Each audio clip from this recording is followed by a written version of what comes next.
Good. Good morning. Good morning. It's the Last Minute Laura Show. Good morning. Good morning. Hello. Hi, everybody. Welcome back. It's another morning, another day. It's a beautiful day, actually. It is Monday, June 8th. Seriously gorgeous outside today. It's going to be a scorcher for sure, but until then, it'll be lovely. The birds will very much enjoy being outside in the shade, and I will also very much enjoy it because the birds, I gotta tell you, when they're happy, everyone's happy. Happy wife, happy life, more like happy birds, happy neighborhood. Happy everyone. Good morning, everybody. Nice to see you. Come on in. I just blinked dust or something into my eyeball.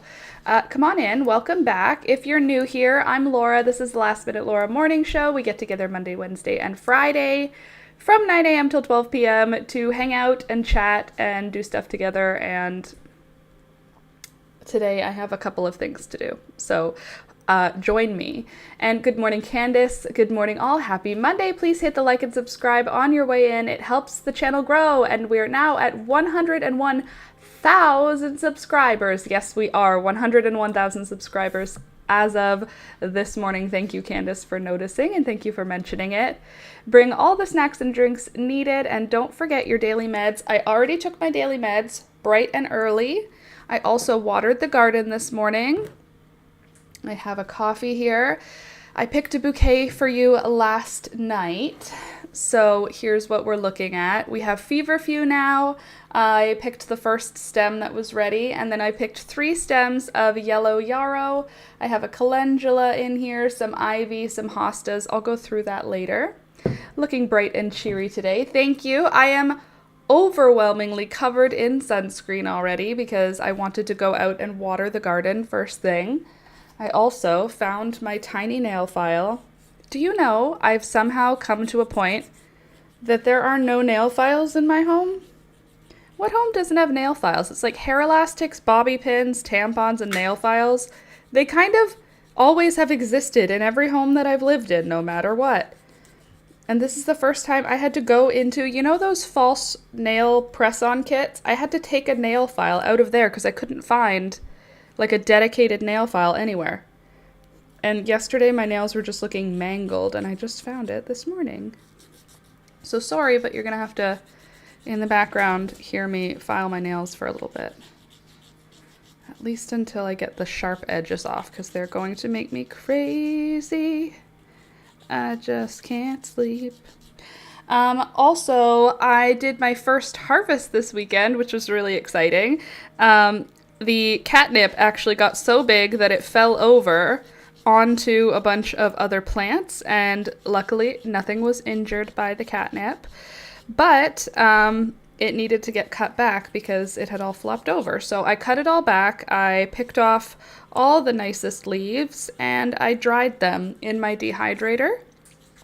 I'm going to be putting these with mint. I also harvested my first little harvest of mint, and I am going to put those into a dedicated jar as like the first harvest spring tea. And I will add chamomile as soon as I harvest chamomile and it's dry. And this will basically be like my magic potion of winter. Alex calls my tea when I make a tea, peekaboo. What do you think you're doing? Just sniffing. I was just not gonna take anything. I was just gonna look. Okay, Pika, sure. Anyway, I lost my train of thought. Holy moly, ma'am. Don't knock any stuff over, please. Some of this stuff's important to me. Okay, I'm just gonna move the stuff that your tail keeps hitting. There. That should be good. Oh, right, the tea. Anyway, I have tea ingredients growing in the garden, and the catnip and the mint were both ready for their first harvest, and I'm going to put them into one jar together. This is going to be a jar for tea, not for the cat. And I will add chamomile. I'll probably add, what else do I have growing that I could add? Marigold flowers. I didn't save enough wild violets to add wild violets to it this year. Maybe some choke cherries. I don't know. It's not particularly important at this point. It has more to do with the magic of it all. I don't really care what's in the tea. It's mostly just whenever I make a potion for me and Alex, it just usually just has to be any edible plant with flavor I boil in water, and that's our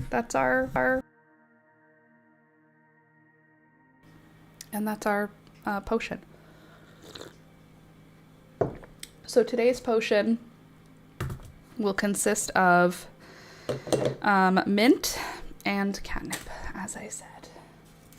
Sorry, Pika. She wants to come sit here, but there's no room for her right now, so she's just sitting there, like, expectantly. I'm sorry, honey. Not much I can do about it at this specific moment in time. As you can see, I'm using all this space. I have a little jar here with a funnel, and the funnel is just going to help me hopefully have less of a mess. Ideally, I would like to pull the sticks off of these stems. It's not really necessary at this point, though. These are mint stems. Gorgeous. How was your weekend? My weekend was awesome. I actually had a child-free weekend, which was a lot of fun. I'm not usually excited to be away from the kids. I sound like they're my kids when I'm talking about them. My sister's kids. I am Auntie Laura, and every Friday and most Saturdays and some Sundays, I go over to my sister's house because I love hanging out with those tiny little tots. And Alex likes things that I like, so he goes with me. But I mean, he likes the kids too, he's not like as invested, obviously, as I am in them, because I'm obsessed with them. Anywho, I didn't see them at all this weekend. I saw them on Friday for a regular scheduled Friday hangout, but I didn't see my sister on Saturday or Sunday. I didn't see my niece and nephew either Saturday or Sunday. So I just had the whole weekend with Alex. We had a date on the weekend. We went out for ice cream, which was awesome. I got this thing from Dairy Queen that is a cupfection. It's like ice cream, chocolate and vanilla, then chocolate sauce and caramel sauce, then brownie pieces and score pieces. It was really good. And pieces of chocolate. How is Pika not going nuts for the catnip? I don't know why. She'll eat it. Like, if I give her fresh catnip, she'll be happy to eat it and sit there and crunch it all up and eat the whole thing. She doesn't puke. She just eats it like it's food. And then she just sort of sits chill for a while, but she doesn't do like CJ and Rohan both went nuts. Like, they literally were on drugs whenever I gave them catnip. Peekaboo, it's just kind of like, it's just like something I offer her. It's not like, it doesn't give her the excitement. This is catnip. Pika. Peekaboo. Where are you? Where's Pika, Toby? Anyway, catnip. You think she would, wouldn't you? Maybe since she's a wild cat, she came across it too much, that now it's just sort of like a little bit nice, not as nice, not as exciting as it is for other cats. I may not have a lot of garden. I may not have a lot of space to garden or a big garden or any of that, but I will say I'm still getting a little harvest for tea. Oh, I love the sound of that. That's a good crunch. Listen to this. Ready? Here, I'll put a bunch in. Here's your ASMR. Ready?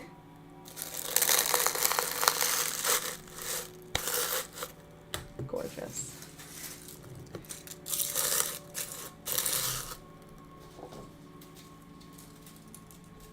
I dried this for 2 days because I forgot to turn it off last night. It was done yesterday afternoon, and I checked it and said, I'll leave it on for 20 more minutes just so I feel really strong that it's fully all the way bone dry. And then I just straight up forgot about it. And then remembered right before bed and said, don't forget to turn that off before bed, to myself. And then I went to bed. So it is like dust dry now. Look at this, watch. Wait. Just to dust.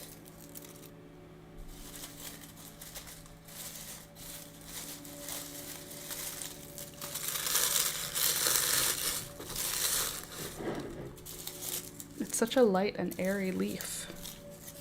Imagine a whole field of catnip if you're someone who like harvests catnip for catnip toys. Like for a business, a catnip field. How big is a catnip field? I wonder if they have cats on those farms. A catnip farm. Would you have cats on the catnip farm to keep the mice away? Or would the cats be too invested in the catnip to actually do their job and keep mice away? These are the important questions we really need to ask ourselves. Did you know catnip is like a mild sedative for dogs? Like, not knock them out, but chill them. I learned it when Bailey got a hold of a solid catnip ball belonging to the cats. Oh, that's cute. No, I didn't know that, but I know it's a thing like that for people because people have been smoking catnip for a long time. So I've always been looking for more ways to use everything, right? And I use it for tea. I didn't even grow catnip for anything except the cats until I found out it's like a good thing for people too. Let me see if I can find some internet information about it.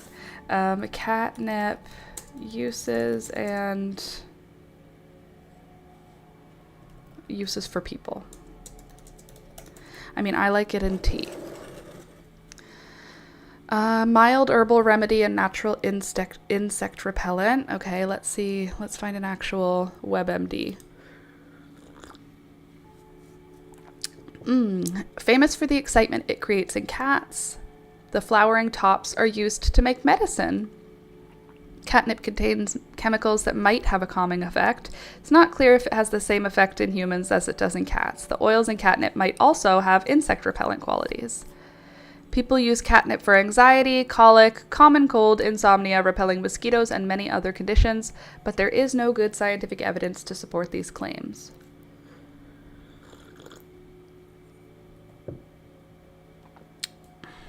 Catnip is possibly safe when used in cupful amounts of catnip tea, but catnip is possibly unsafe when taken in high doses. Side effects might include headache, vomiting, and feeling ill. Okay. Smoking dry catnip leaves is linked with a high that might cause impaired judgment. See? When taken by mouth.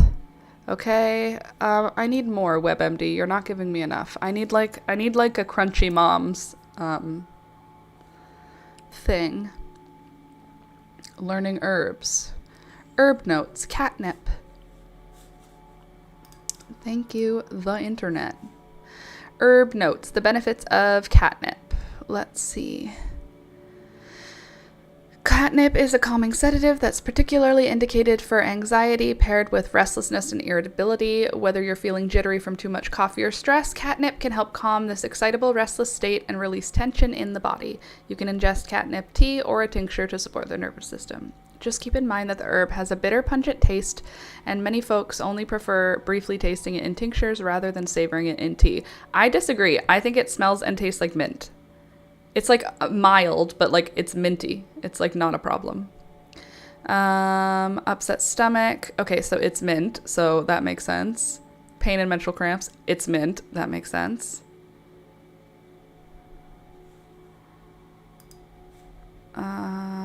Catnip.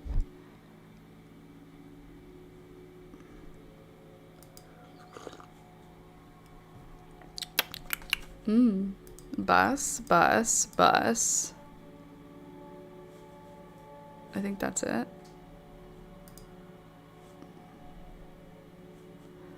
Bus.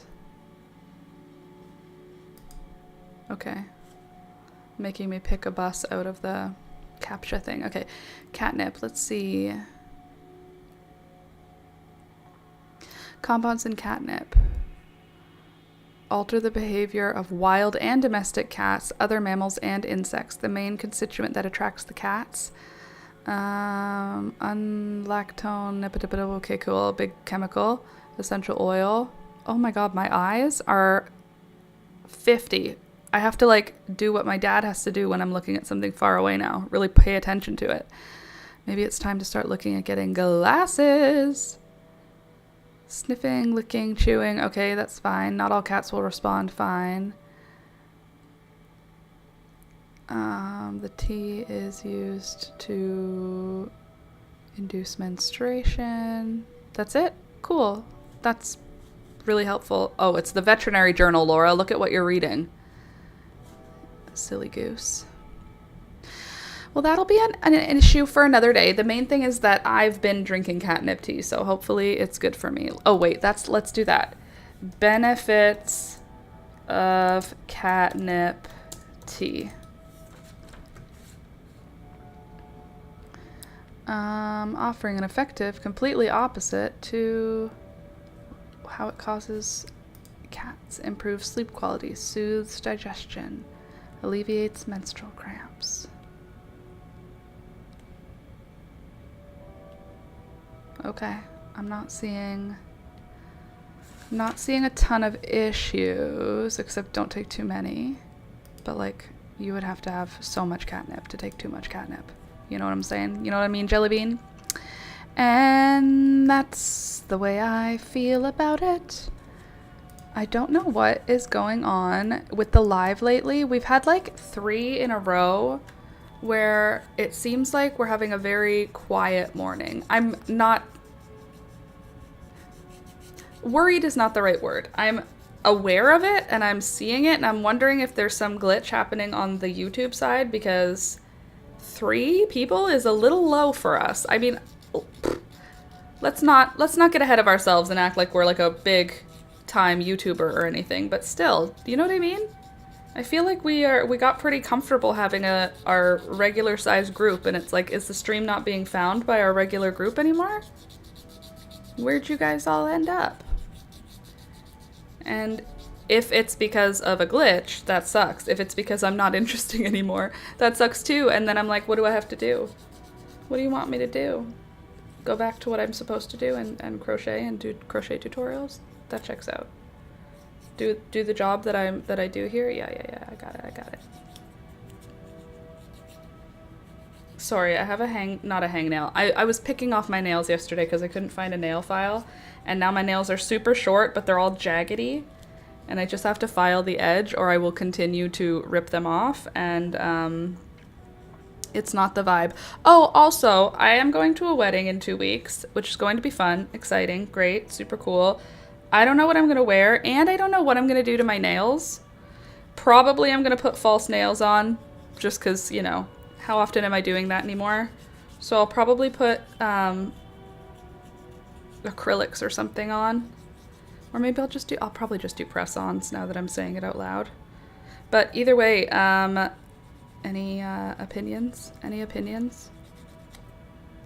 I feel, based on the friend that's getting married, that some form of mermaid adjacent vibe may be present, just based on who my friend is, not based on anything I know. So I'm thinking I'll probably be safe if I dress assuming that the colors are mermaid themed. Not necessarily mermaid because she's an adult person, but I mean like I wonder if I could search mermaid color palette. Mermaid color, hold on, color palette wedding, and see what that would look like. Like I could see it being these colors, hold on. But I also don't know. I feel like I don't know. I haven't seen any of it. Last week sucked. Doctor's appointments and migraines. Yuck. Ugh, that does suck. I hate that for you. I don't want it for you. All right, let me go into the Discord here so I can show you what I'm talking about. Well, it's not really in Discord, but you know what I'm talking about. Okay, so I did a mermaid color palette wedding. Corals. So I guess as long as I'm not wearing any of those direct, this is not a guarantee. I don't know what the wedding theme is. I don't know what the wedding colors are. I just know my friend, and I'm thinking, based on how I see her, these are the colors I'm thinking. But I could just ask her. Is that crazy? Is that a crazy thing to do? Hey, what are your wedding colors? I don't want to come dressed like your bridesmaids. And she'll be like, you wouldn't. It's fine.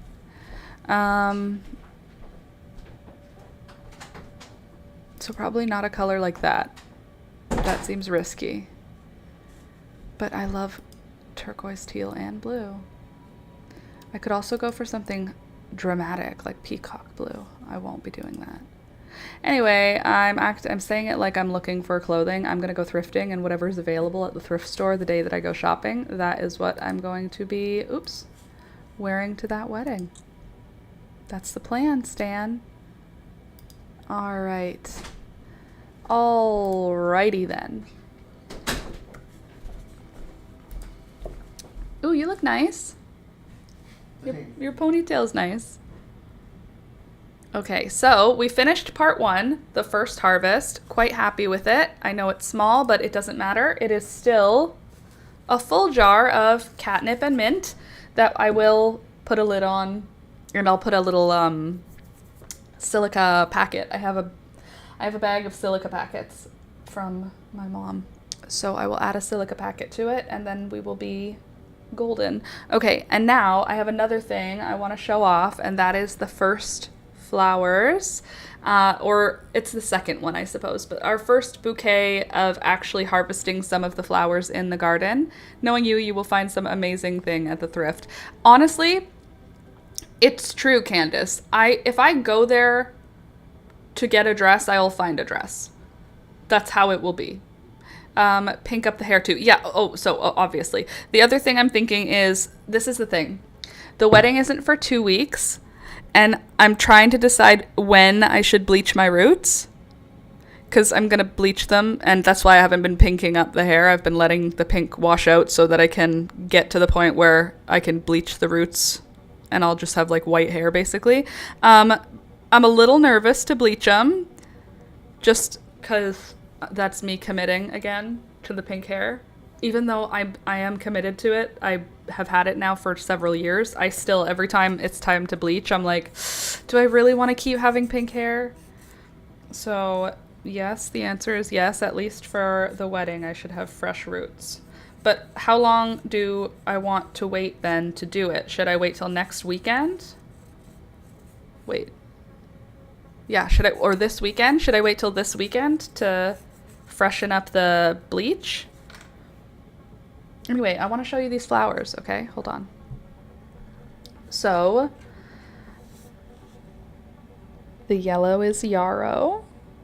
Look at the double feverfew, aren't they so pretty? Then there's hostas, maidenhair fern. This is a piece of ivy. Another piece of ivy, not the poison kind. Isn't that nice? A little arrangement just to start the week off lovely. Gorgeous, simply gorgeous. Oh golly. Anywho, I will pink up the hair. I will, honestly, as I was brushing my hair this morning, I was thinking I should get a haircut before the wedding. But I don't even know how someone would cut my hair at this point, because my hair is it has a lot going on. So I don't know if I feel comfortable getting it cut before the wedding, because there's a lot going on and it could go so horribly wrong. But yeah. And also, I don't have a stylist here. I have like a lady who does trims. I don't have a stylist. I have a lady who does trims. And what I need right now is not a trim. I would need like a attention to my hair, because first of all, the sides are shaved, but they're growing back. The bottom is shaved, and I don't want it to grow back. And now all of these bits are trying to be curly hair, but the blonde can't be curly because it's been bleached too many times, so it's straight. It's a mess. We're dealing with a hair mess at this point, and I'm not sad about that. I'm not ashamed about that. I am just aware of that, and that is not like it's not the same as I need a trim. You know what I mean? It's like, hi, I need to go somewhere and pay a little bit more money to have them fix my hair, basically, is where we're at. What's annoying though is that if I say that to someone, it sounds like I'm being dramatic because it doesn't look insane right now. But if you were to try and like, if I straightened, for example, if I just straightened my hair, it would be crazy. I couldn't wear it straightened because there's just chaos in terms of like, there's chunks that are shorter. Everything is wild. So I need a haircut, but I don't feel like I'm going to be able to get one before the wedding. Also, Alex and I are now considering making it like a little vacation for us because it's far away, the wedding is, and we are already going to have to go far away for it. So we thought, like, what if we just get a hotel for the night and stay in town as opposed to driving home or driving to a nearer town to stay with family? We could just get a hotel. We looked at some like glamping options. We looked at some Airbnbs, but I think that it's going to be the cheapest option is somehow going to be getting a hotel. And I actually found one that has continental breakfast, which we love. We love breakfast with our hotel stay. Hold on, let me check where I'm at here. We did. Is this all coming out of one, or are you supposed to be? Hold on. Please hold. Okay, I'm on a row where I'm just doing one in each. Single crochets, right? Yeah. Anyway, we're thinking of making it like a little bit of a holiday. Holiday's not the right word. It's gonna be 2 nights for my friend's wedding, the night before the wedding, so that we can wake up and get ready, and then the night of the wedding so that we can stay out late and then sleep over. So, I mean, I think it could be fun. We could make a little thing of it. I think that'll be nice. So that's the plan at this juncture, is to try and figure that out. So I need to do that. What else? Okay, actually, let me just write something down here. I had a list. I also wanted to do a list with you guys of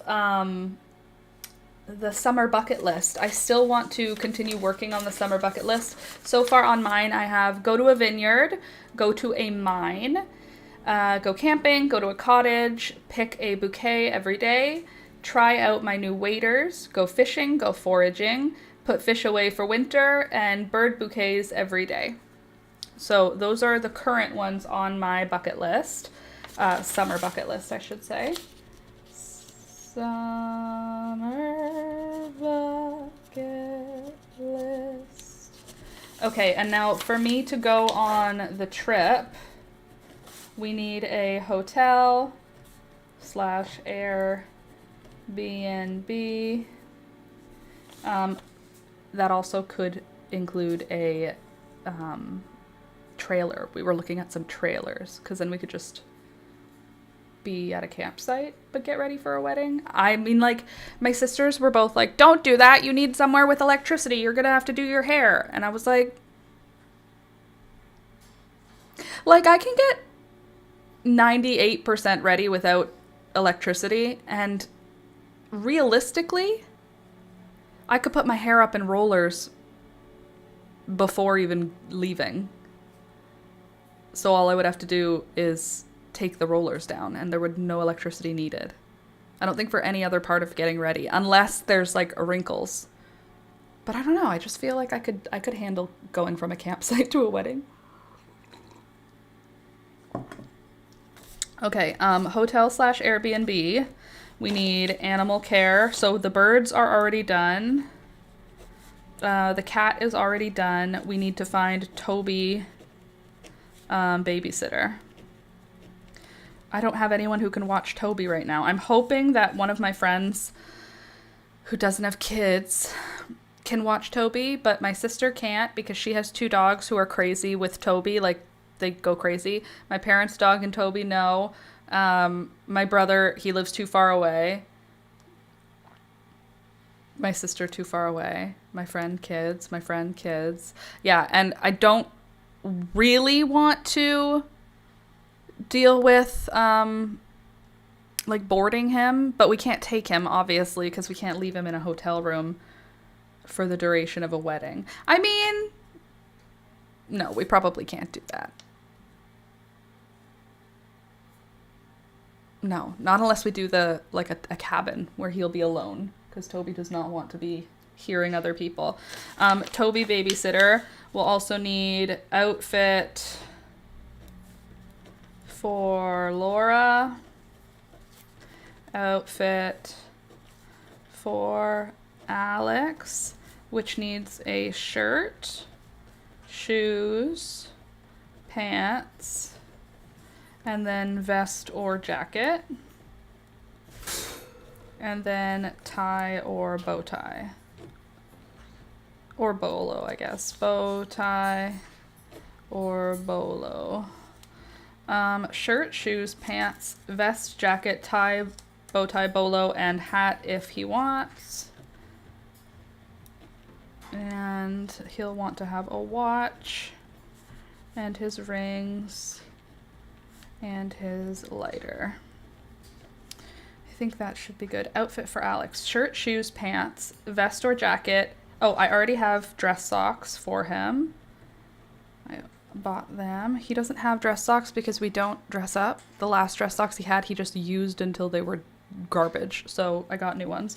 Dress socks is done. He already okay, wait. Dress socks done. He has a Zippo. He has watches and rings. And he has pants. And shoes. So we just need a shirt, which he might have. I just haven't like actually like put an outfit together. We need a shirt, a vest or a jacket, a tie, a bow tie or a bolo, and a hat if he wants one. And then for Laura, we will need, I want to wear something to make me slurp in. So Spanx, which I already have. Spanx and tights. I want to wear a dress, but I want to wear tights underneath so I don't chafe. Spanx, tights, dress. What else is important that I have for my outfit? A rings slash necklace. Oh, my earrings. I'll have to put my earrings back in. Earrings and a purse, maybe. I guess, yeah, I will need a purse. You always need a purse. Okay, so, and Alex's pants, I think, are green. Like a dark sort of gray green. That should be cool. I don't even know why I'm looking in my head at what I could wear, because I'm not going to wear anything that I have. I'm probably going to buy something for like, don't worry, between like $2 and $6. I'm not spending a lot of money. Okay, so that's the list for the trip. That's pretty reasonable. I don't think I need to prepare anything for the birds this time. I just have to wash their cage. Wash cage. Drop off. When are we going to drop them off? Probably same as last time. Okay, wash cage, drop off. Oh yeah, prepare their chop. Okay, prepare chop. Okay, that's one thing done. Okay, and then I have a list here that is a to buy list, so I will write that down. To buy plant, food, cat, food, bird, food. I bought sunscreen, so that's good. We bought conditioner. I do need more hair dye. And I might get different hair dye this time so that I can change it up. And I also still need a new nail file. Oh, nails. That's the other thing. Outfit for Laura. Nails. Fake. Oh, and pedicure. I'll do it myself just to remind myself to do it. Pedicure. So I don't have ugly feet. Oh, cologne. That's true. Perfume. Alex calls it perfume. And perfume. I don't know if I'll wear perfume. Alex will definitely wear perfume. Does Alex need an undershirt? Yes. He will have an undershirt. So shirt and undershirt. Okay, so that's just wedding. And then if we're going to be, let's say we arrive on Friday, we sleep over Friday. Saturday is the wedding, so we need 2 outfits because we'll need an outfit for the whole day before we actually get ready for the wedding. I guess we could just wear our jammies from the night before. Then we go to the wedding, then we come home and change into our jammies. And then in the morning we wake up and change back into another outfit. So we need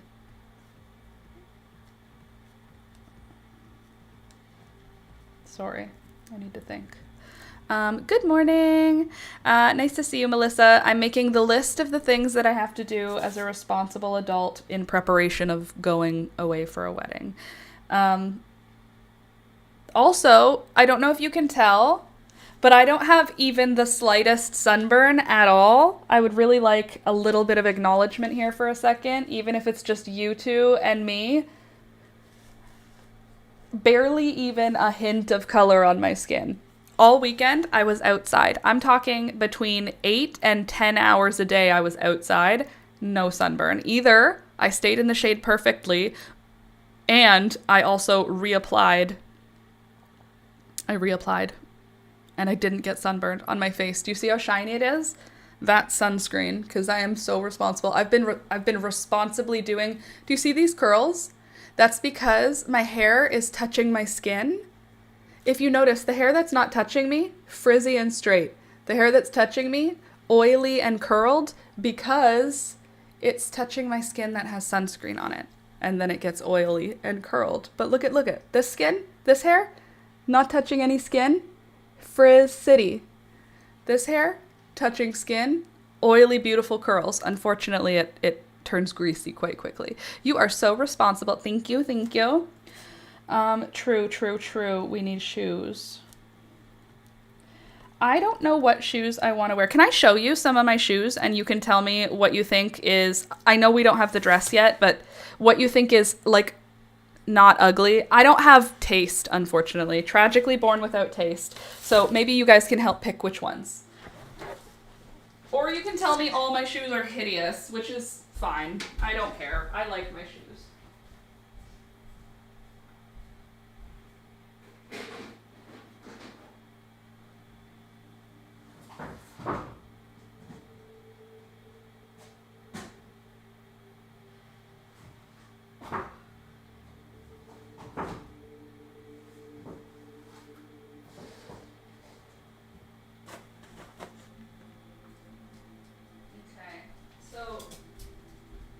These are like my 3 favorites when it comes to being like fancy. It's not really fancy. I know that. I don't need you to tell me they're not fancy, because they actually are super cool and super fancy. These ones were thrifted, and were these ones thrifted or were these ones from Walmart? I don't know, but as you can see, they've never basically been used, and it's because they're a little bit square. So I've worn them out one time, and it was to a place that was indoors. So like the sticker is still even on the bottom.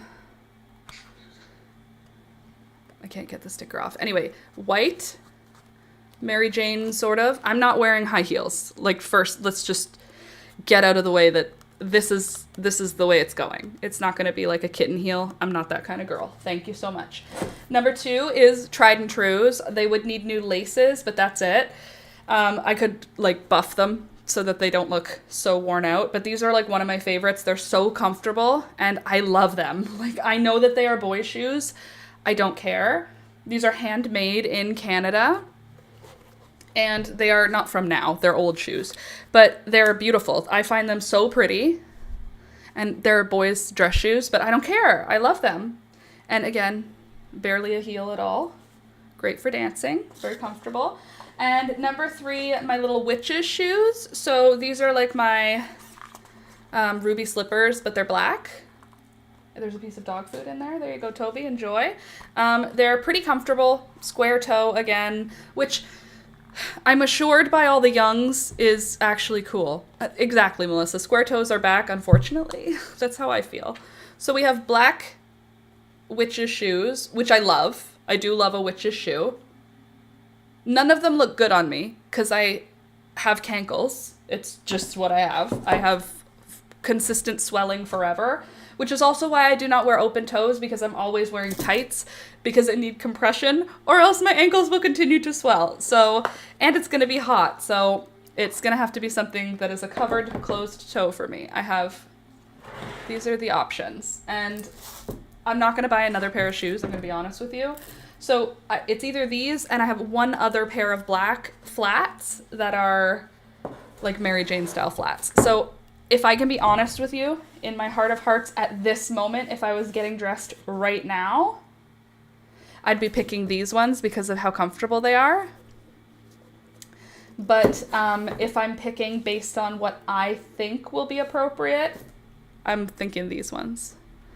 Black, they look like dancing shoes to me. Why is there dog food in my shoes, Toby? Beelzebub, did you do that? Would you like a piece of dog food, Toby? Here. And Peekaboo, don't touch his dog food, okay?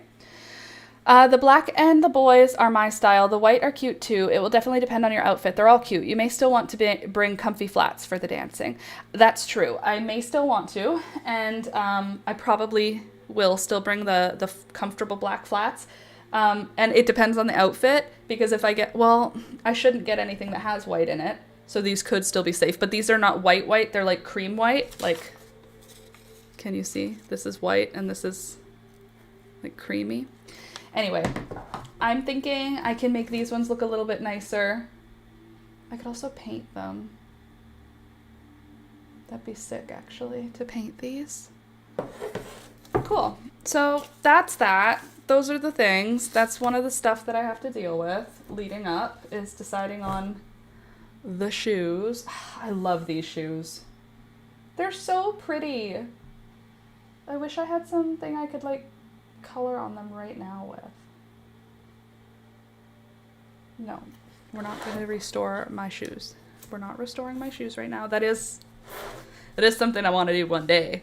You ever see those videos where there's a guy restoring an old pair of leather Oxfords, and he does like a whole restoration and it shows a before and an after? Sometimes it's with like old Chanel bags, but I like the ones where it's with like an old pair of leather shoes. And they have like a million shoe block molds. I want to be fancy and go to a shoemaker who keeps my shoe block for a decade. Hi, I'd like another pair of shoes bespoke to my foot. You might find a great new pair of shoes thrifting. If I get a new pair of shoes thrifting, Candace, I'm going to bring one of these to the thrift store. I don't know how it happened, but there was a period where I had really good luck with finding shoes. They're all the same because it was at a time when I had the same style in mind. So all the same shoe style, they're all basically this. And that's great, except for I wear the same pair of running shoes everywhere I go. It's like I want to have style, but my sensory needs kind of don't let me have a lot of style with footwear. It's pretty much, I would like to have the least visible, I want my feet to just disappear. I would like my shoes, not literally, but I would like to put on shoes and have them be so, like how a ballerina wears ballet flats that are supposed to basically disappear into feet. I just want shoes that just, you don't even have to think about them. Popping in. Hello, Candy. Good morning. I've been busy with kittens and my garden. I'm glad you're busy with kittens and a garden. Also, I stepped on a rusty nail in the old house that caught fire. So Saturday had a bonus urgent care side quest. Got my shot updated and cleaned the thing out, but frickin' ouch. That's literally the way they tell you as a child you're going to get tetanus. You might step on a rusty nail and get tetanus. Fun fact, tetanus is not on rust. But that is, it lives in places where rust lives. It lives in, yeah. Tetanus lives in places where rust also lives, but tetanus and rust are not actually related. What? How? Why is that how we have it, though, in our brains? Okay. Cat shelter going okay so far. I'm glad you got your tetanus shot updated. That's important. I got my shot updated when my demon cat bit me so freaking hard that I needed a tetanus shot. It went through an inch of my shoe and then some into my foot. Oh my god. Well, I'm very glad that you were wearing the shoe. Very glad you had that shoe on, if you ask me. Because, geez Louise. I mean, why would you be walking through a burned down house with no shoes on? That would be irresponsible. But I mean, like, glad you weren't, because that would have been really, really not fun. I mean, it was already really, really not fun, right? Stepping on it. Ouch. How big does this need to get? I feel like it's already big enough. I think we could just work out straight now. And basically just like make a hot water bottle shape for my kitty cat. Or my dog. Let's see. Oops. Got special. You got stabbed in the foot by a rusty nail through your shoe. Antibiotics. Oh, that's nice. The best kind. We would like to prevent sepsis or a staph infection or hepatitis 11. I don't know. Whichever hepatitis is the newest. Hepatitis R. For rust.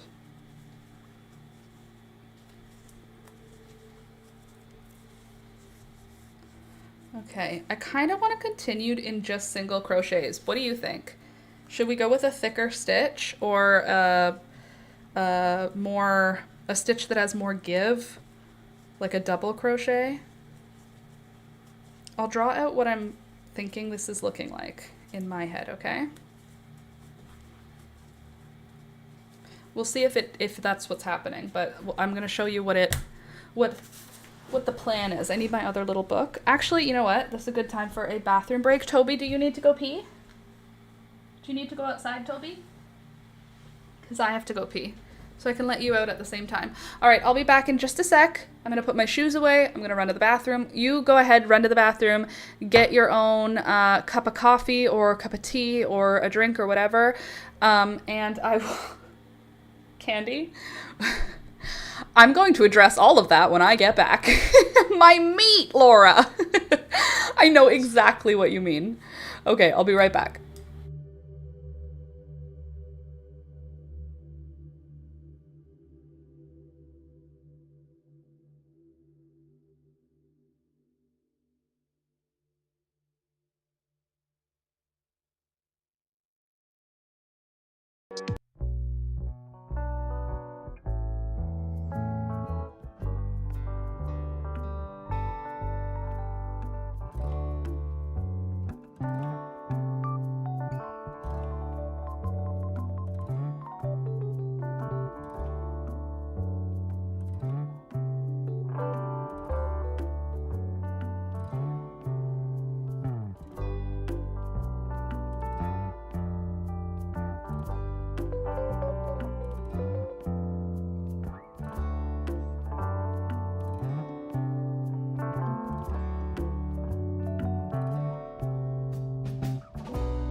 Hello, I'm back. Welcome back. Nice to see ya.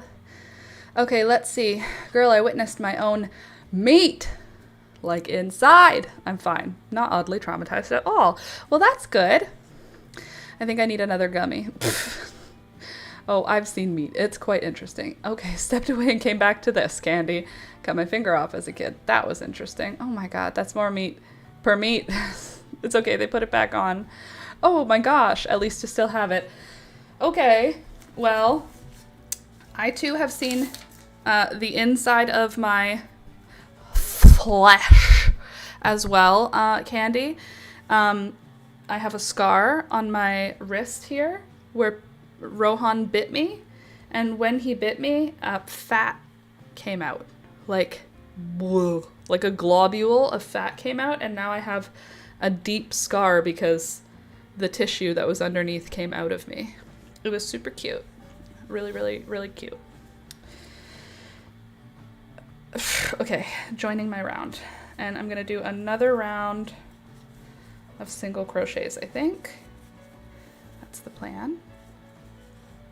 So, yeah. Glad that all of you guys have all of your limbs that you want or should or have had. I don't know. Candace, I'm glad you didn't lose your finger. Candy, I'm glad you didn't lose your foot. Everybody, look where you're going.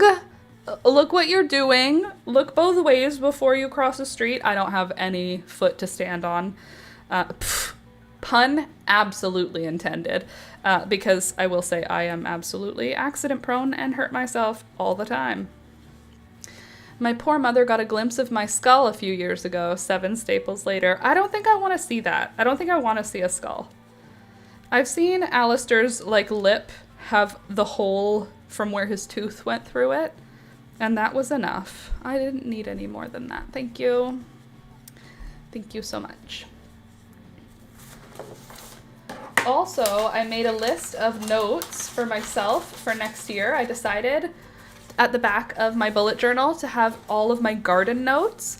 So, whenever I think to remember what's going on, or whenever I think and I notice something in the garden, I'm going to try and remember to put it in the garden notes for 2027. So, do you want to hear my garden notes so far for 2027? Don't bother starting these early indoors. They did so much better when direct sown outside, and they came up to speed really quickly. Sweet alyssum, baby's breath, poppies, nasturtium, and then in an arrow going to the sweet alyssum saying, yes, seriously, don't bother starting it. Start seeds for more perennials. Split the hostas in spring, fresh soil and fresh pots.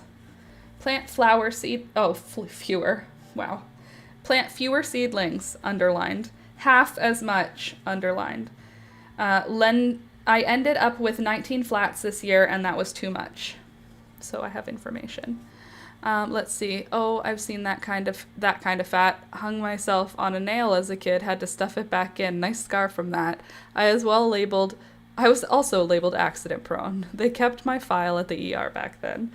You know, yeah, I was accident prone, and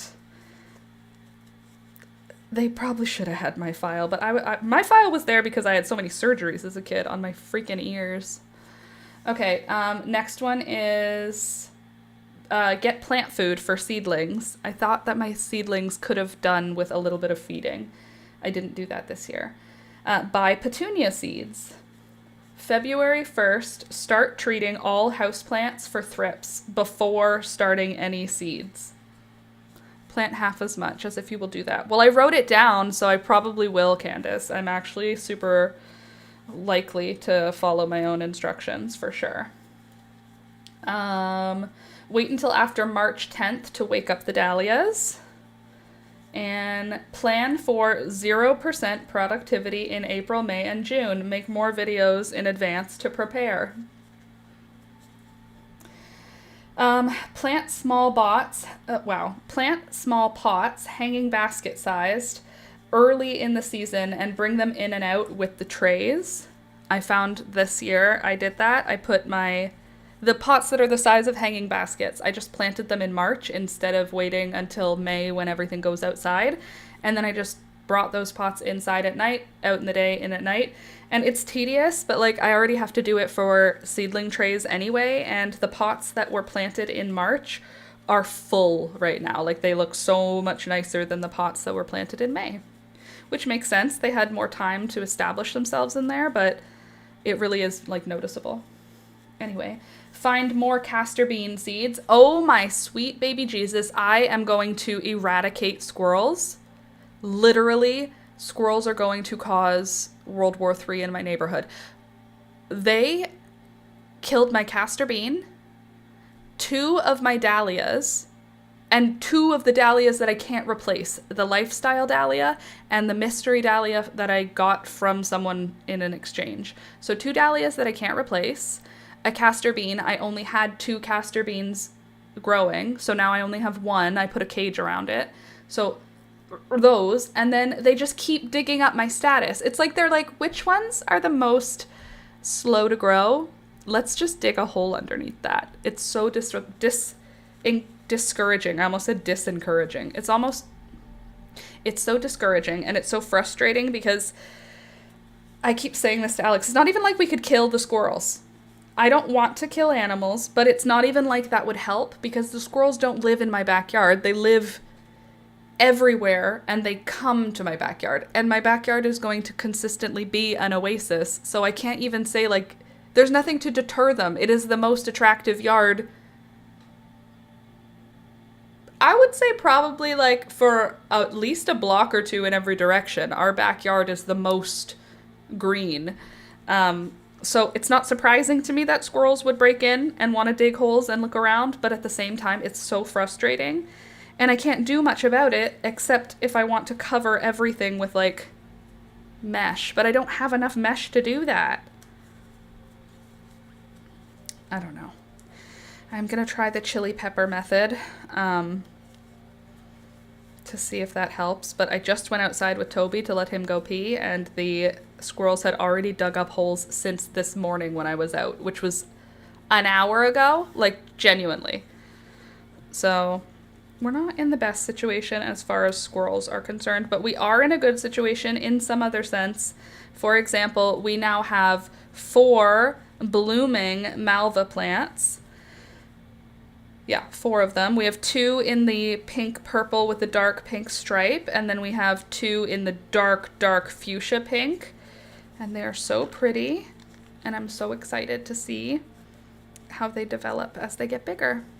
I gave myself whiplash on my first rec hockey game in grade 9. I wasn't used to hockey skates.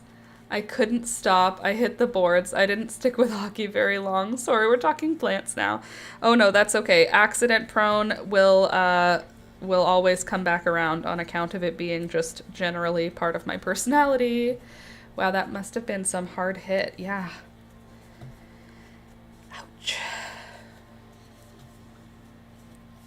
Gosh, I can't wait to get outside today. I'm so mad at the squirrels, though.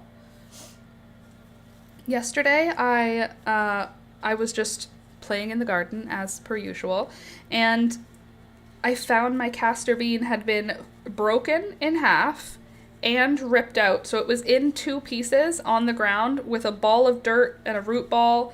Like, the squirrel just dug it out and broke it for no reason. I'm sure they had a reason. It's just not valid to me. I don't appreciate the reason. The reason is not good enough.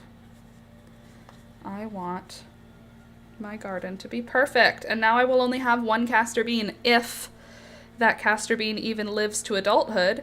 For example, something else that happened that was really sad.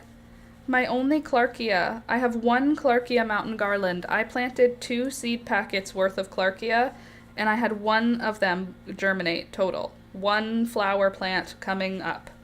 I think it's not going to make it. It's puny, and it keeps wilting every day. It's wilting like something's eating its roots. It's not wilting like something that's thirsty. So, oh no, I've run out of pink. Do I have more of this baby pink somewhere? Hold on a sec, I need another color. Is it time? Oh, I can't even finish the row without it. That sucks. Okay, hold on, I need another ball of yarn.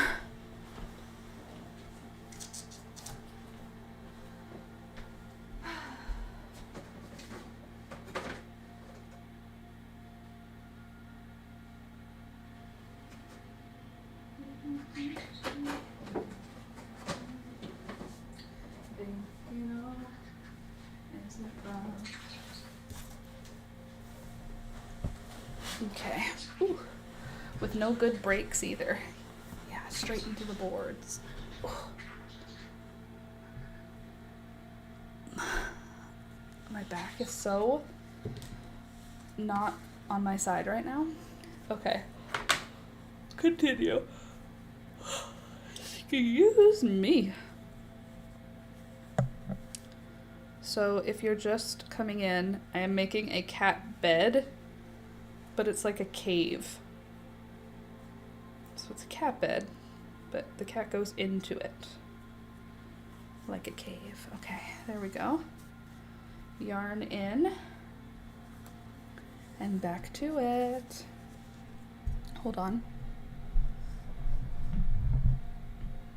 There we go. Mic close enough for you to hear. Wouldn't want you guys to miss out on any important information on the live stream now, would ya? Speaking of important information, any? You got any? I don't got any. Important information I have is just, I don't think there's anything. I don't think anything exciting is happening this week.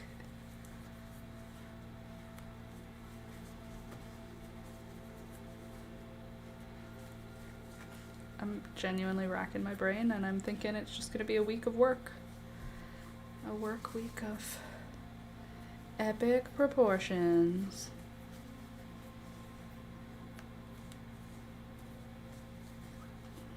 Okay. Oh, we barbecued again, obviously, for dinner last night.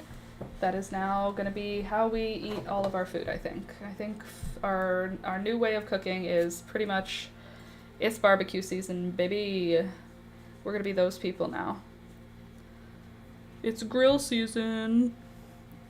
Last night we had chicken burgers and asparagus and corn. I'm making a new crochet cat couch. The old one I made is too big for my new cat and apartment. Aww. Cat couch, that's awesome. Does it look like an actual couch, the one you're making? Or is that just what you're calling it? I love those cat beds and dog beds that look like actual human ones. There's a dog bed that, like, the pillows are organized in such a way, but even though they're sewn in, it looks like an actual bed, like with pillows and a blanket. And I love the idea, gotta say. I think that's very silly and cute. Okay. There we go. All right. Looking good. I just want to move straight out for a bit to see how that feels. Oh, I can't wait for picnics and all the barbecue foods. I love barbecue foods. It's true.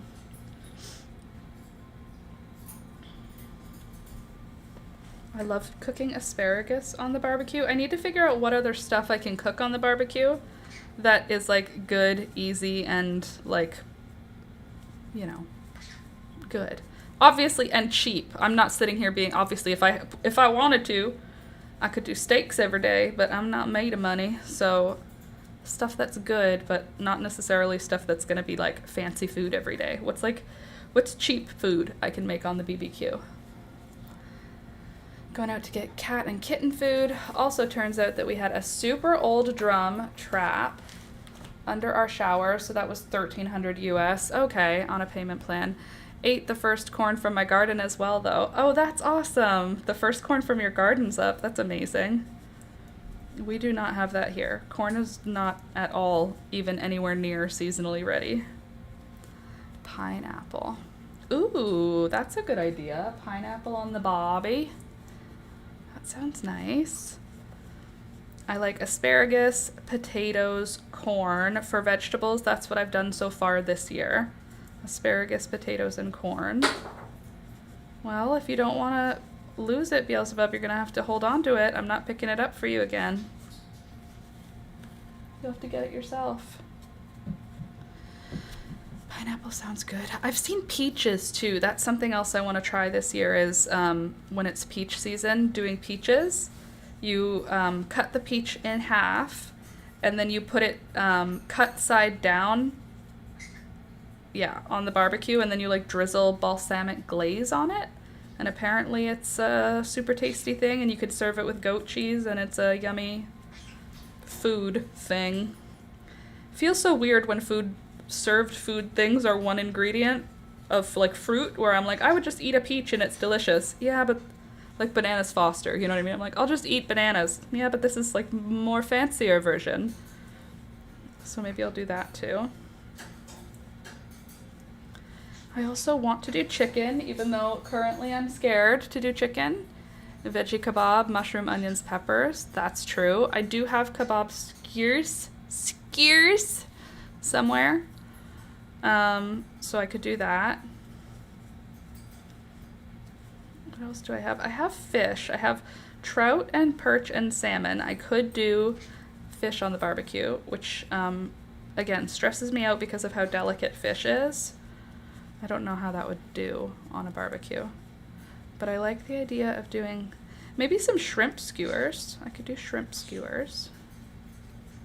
Those work. But veggie skewers are good too. I'm gonna hop off and get some other chores done, but should I be around on Wednesday? Absolutely, I will be here Wednesday. Pop the original cat couch on Discord live stream discussion. Okay, perfect, thank you. Oh, it's so cute. Stop, that kitty cat's so little. Hold on. Look at this. Look at this tiny little baby. Look at the ruffles on the bottom and everything. That's so cute. What did you stuff it with? That is so adorable. With a granny square blanket and everything. That's awesome. Definitely too big for that tiny baby. Aww. Look, wow, that's a different sized cat. Those two cats are very different sized. This cat number 1. This makes it look like it's a sofa, and this makes it look like it's a single chair. Chair, sofa. Oh, baby. I love baby cats. Used foam. Smart. You can get a fish cage or a mat that goes on grill for fish and small stuff. Oh, smart. Speaking of cage, I've been looking all weekend for a bird cage. Use foil. Okay, that's smart too. Anyway, I'm looking for another bird cage. I want to get another big one. This is fine for when they go outside, but I want to get them a big one for when they go outside. I want them to have large... They have bunk beds? You missed it, Laura. What do you mean I missed it? I missed bunk beds? Oh! In the back they have beds. Look, they have bunk beds. Kitty cat bunk bed. That's cute. Okay. Anyway, back to it. I lost my train of thought. I was going to say something. Used foam. Oh yeah, I'm looking for a bird cage because I want my birds to have a better outside setup when they go outside. It's not like they're big flyers. Oh, sorry, I missed Half-Breed 250. Hello. Oh my, good morning. Oh, good morning. Guess what? I found some wild ginger. I'm excitedly drying wild ginger thanks to your foraging info. That makes me feel great. I'm happy that you are. My wild ginger is now dry, and... Oh, that's my computer. And I have to either grind it or store it. I haven't decided yet. Wait, used foam. Oh yes, cage. So the reason I want a new bird cage is I want the birds to have a place outside where they can actually like move around a lot more. They use this cage when they're outside, and you can see this cage is only 2 feet by 2 feet by 18 inches, so it's not huge at all compared to their 4 feet by 4 feet by 5 feet? 5 feet by 4 feet by 4 feet. Or is it 5 feet by 4 feet by 3 feet maybe? Yeah, I think that's it. It's not 4. I think that's 3 feet. Anyway, their big indoor cage is what they sleep in, which doesn't really make sense. They're not usually locked in their cage. They're usually free and about. when they're outside, I want them to have somewhere big that they can like climb around and even flutter around if they want. In a perfect world, they'd be able to fly outside, but I don't have the means to create a full aviary for them yet. So an outdoor flight cage is going to be as good as we can do. And I've been looking on Facebook Marketplace and Kijiji and trying to find, because people sell their old cages a lot, and I've been finding some that are around $100, and that's fine, but I'm not looking to pay money for it. Ideally, I'm looking for no money or very little money, and I know I'll find that, I just don't know how long it'll take me, because these bird cages are so large and so inconvenient to move around that when people are done with them, they're usually just done with them. Only people who are still in the bird trade are buying and selling them. So it's basically you just look for someone getting out of birds. And that's what I'll wait for, basically. And then the birds will have an outside cage, oh, excuse me, that is as big as their inside one. And that would be great. You give me a kiss. You come here if you want. You goofy birds. Good. Peekaboo's still not taking your food? Good. We love it when all the animals get along. I'm glad you found wild ginger. Yesterday I actually used it in our tea, which is cool. For the first time we used our wild ginger, which was nice. Oh, I also cleaned out the fridge on the weekend. On Saturday, I took every single item out of my fridge in the evening, wiped down the whole inside of the fridge, wiped down every item. Our fridge, I should preface this by saying, our fridge has had an awful smell coming out of it for, I don't know, at least weeks, maybe a month. Hey there, AJ. And this smell has just been getting worse, and it's a nasty, nasty smell. And at first I thought it was like rotting meat or something. After I cleaned out the fridge, there was no rotting meat. What there was a Ziploc bag with a paper towel and a nitrile glove inside.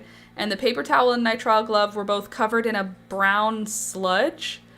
And I have no recollection of what I could have put in a napkin with a blue nitrile glove in a plastic bag, but whatever it was smelled like death, and I have no recollection of what I put there, and Alex said it was not him, so that means it was me, and I have no recollection of it.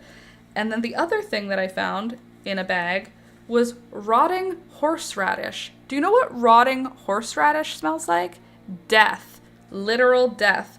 It smells like dead fish and sour vomit and vague, distant barf diaper. It's very not good. It was just a very not good smell. And it was just sort of sitting quietly in our fridge, burping every time the door is opened. And it was so nasty. Anyway, our fridge smells like nothing now, which is great. And all of the expired condiments. We had ketchup from 2024. We got rid of all of the expired condiments. We had pickles from 2022. I feel like they're fine still, but I didn't eat them because, I don't know, them's the rules. I found jam from like 2016. That means that we've moved multiple houses with this jam. So that's cool, but now it's all thrown out. And nothing to worry about anymore. But also, what the heck? It was so stinky. And now I want to do the same thing to the freezer, but the freezer's harder because everything's frozen. So cleaning frozen mess is more difficult. Okay, so this is going to be a flat base going from here to here. And all the rest is going to be like curving. Yeah. It's going to be like, this is going to be the front. The front will look like this. Like you'll climb into, don't you think? That'll be cute? Well, I don't care, because I think it'll be cute. Nice to see ya. I wish I could just leave Toby outside so that he could scare the squirrels away all day. Like I could have a doggy door for him. So that I could just avoid these dang friggin' dang squirrels trying to ruin my day.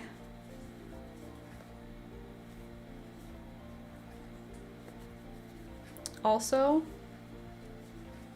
I'm ready to move.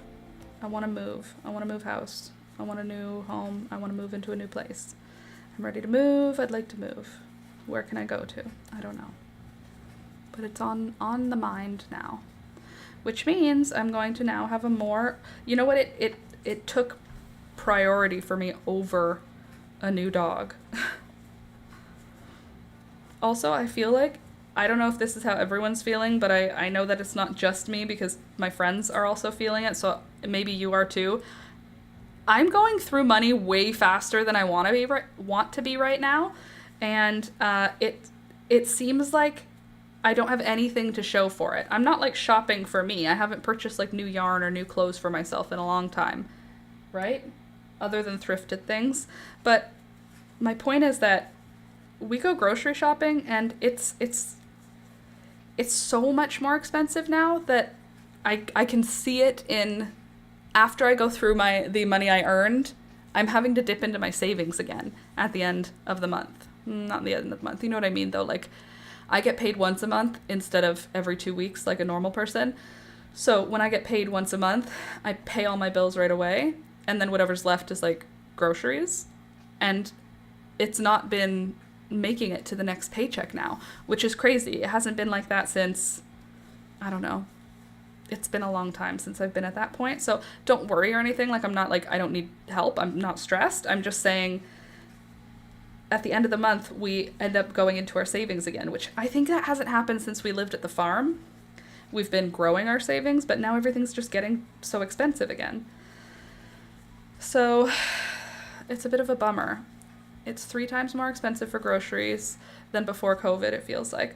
Like, I know they say, like, the percentage is only 10% more. It's not that much percent more expensive. And I'm like, but my grocery bill is. Like, my final bill is 3 times more expensive. So even if they say, like, oh, the tariffs are only making it this much more, it's like, okay. But, like, my final bill is not 10% more. Same here, I get $800 check and I have $100 for fun money, and like the budget for fun is so small because of inflation. Yeah, fun money is pretty much like out the window right now for us. We're just, because we have so many things we have to spend on this summer anyway. Like, I have to go to I don't have to go to the wedding. I'm going to a wedding, so I have to have an outfit. Alex has to have, like, there's so many things that we didn't get to choose to have to spend money on this summer, so we still chose, I know that, but you know what I'm trying to say is I can't just go out and be like, I'm going to go spend $100 on yarn. I can't. I have too many prior commitments for the money. My summer money all has somewhere that it has to go. But yeah, good morning, Michelle. It's definitely a bummer. Definitely not my favorite situation to be in. I'm gonna start collecting cans again. I was in a food collecting frame of mind a couple years ago during the pandemic, where every single week when we went grocery shopping, I would grab a couple of cans just to add to our stockpile so that eventually we would have it. And now I'm like, we've eaten through it, obviously, because it's food. And now to replace the same foods, it's genuinely twice as much. Like, my kidney beans were 79 cents, and now they're like $2.20 for the same kidney beans. And then they go on sale for $1.99. And I'm like, for beans? And in this economy, yeah. I'm stressed. It cost me $50 to visit my son for my granddaughter's graduation and come home. Yeah, just to leave the house costs $50 now. We're eating out way less, which has been an adjustment, but it's been a fun challenge. Yeah, I feel like we're eating out way less, and also we're like spontaneous money spending is like gone. We don't do that. Everything's planned now. And it's like, I have savings, which is great, but the goal is to not be using them, you know? it's a good place to be in to not be stressed because we know we have the savings, but it's still frustrating because it's like the goal is to be building savings, not using them when things are fine. We're not in a rainy day. We're just like living life right now. You know what I mean? 50 for gas. Yeah, to go to Ottawa, it was $250 to go to Ottawa and back to visit. It used to be $100 for us to go to Ottawa in our car. And now it's $250.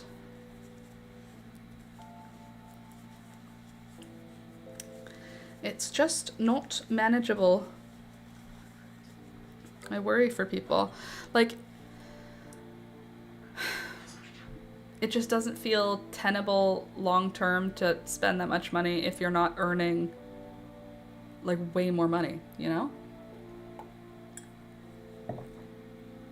Or like Alex and I go to the faraway grocery store because we like it and it's by where we used to live. But now it's not really, like, we're not getting a deal by, it's the place that price matches, so we go there.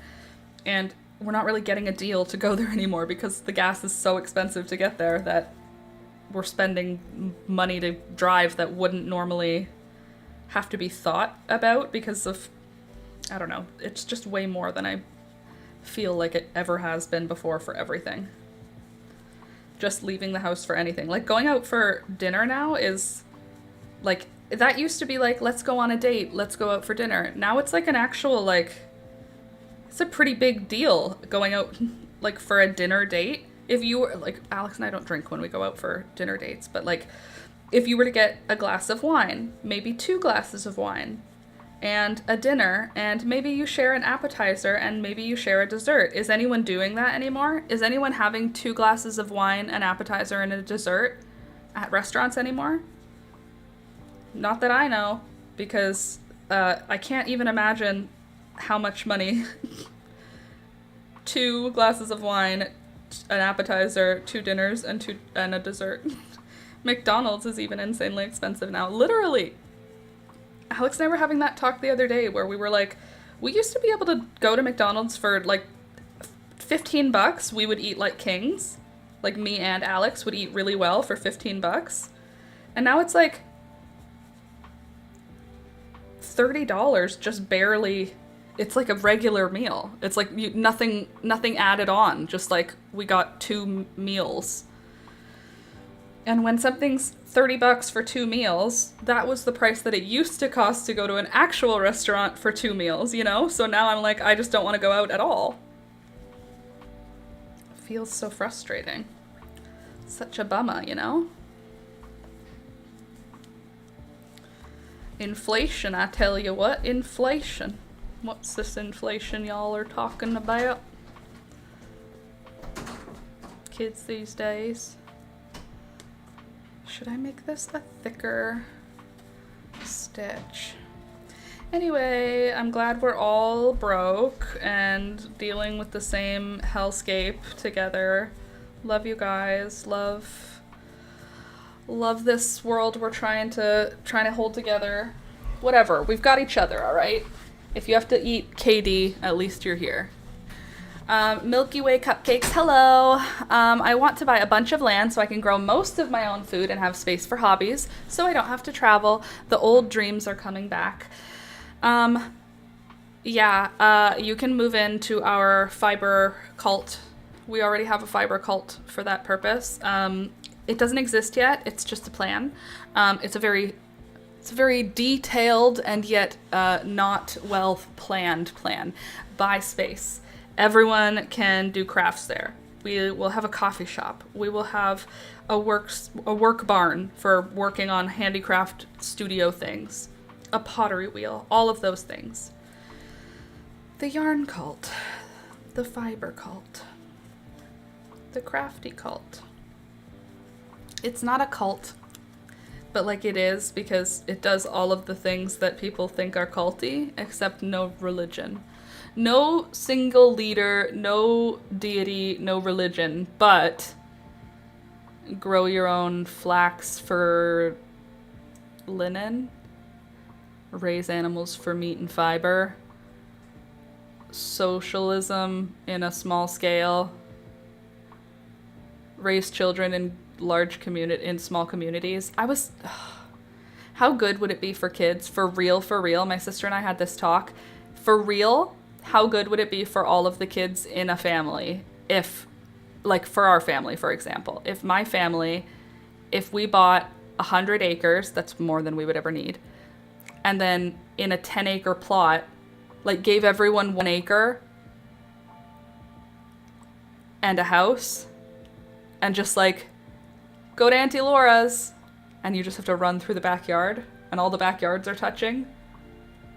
Go to Auntie Laura's. Go over to Grandma and Grandpa's. The kids can just all be raised, like, by the whole family in a small space, without everyone being on each other's toes because we're not all living together. It just sounds magical, doesn't it? My friend is seriously planning to buy a plot of land and basically making a communal homestead. Probably won't happen, but it would be so fun. I'd love to go in on it. Yeah, it seems like it's not entirely out of the realm of possible. What I don't understand, though, okay, so if you purchase land that is zoned for farming, you can't subdevelop it into houses. So you would have to buy land that is zoned for houses, in which case it won't be great for subdividing into houses that work as homesteads. So while the plan is good, the rules and the bureaucracy, at least in Canada, make it kind of hard. Like, you would have to buy land in not commercially or farm zoned land, but that land is expensive because that's house building land. Like, you would have to buy house building land, not farming land. Because if you buy farming land, you have to have a farm, and building a group of houses on a large farm isn't legal because properties are allowed to have one single dwelling and one address. It's like, I may have looked into it a little bit, and it's more difficult than I want it to be. Because in my head, I think if I buy one farm, can I not build a house at 4 corners? Each one will be on a different road, technically. But they would all have one address. So could it not be A, B, C, D? Could they not all have one mailbox that's just like a neighborhood-looking mailbox? But you can't have driveways that are not sectioned on the map. So you have to get everything surveyed, and then you have to get it legally changed to pathways instead of land, and there has to be a certain, there's some stupid rules. They're good. They're for a good reason. It's so that some city folk doesn't buy 100 acres and then build townhouses on the whole 100 acres when it's supposed to be a farm. Let's see. I know in Nova Scotia they have subdivided farmland for homes, so it might be different province by province. Yeah, it might be. It very well could be. I just know Ontario is like, are you a corporation? Please, take our land. Would you like some free water? But if you're like, hi, I'm actually already a Canadian person who wants to buy just enough land for like me and my family, they're like, no, you can't. You'll never afford it. Sorry, you'll never be able to afford that.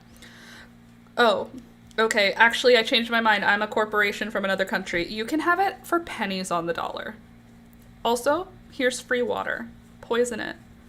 We like it. That's what it feels like anyway, in Ontario. Good things may grow in Ontario, but not for long. We're about to get a data center. Have you heard the noise these data centers make? I'm sure you have. Let me see if I can get something to play the noise. Data center noise. Okay, are you ready to hear this? It's hideous.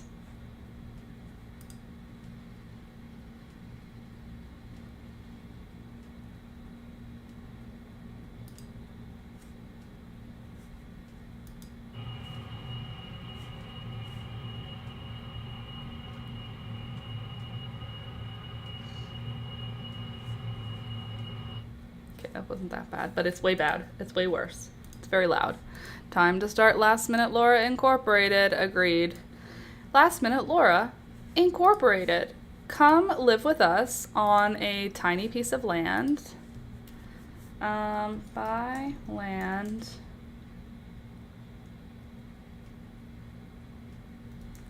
I wish I could buy land and just have it be really close to all my family. Is that so hard to...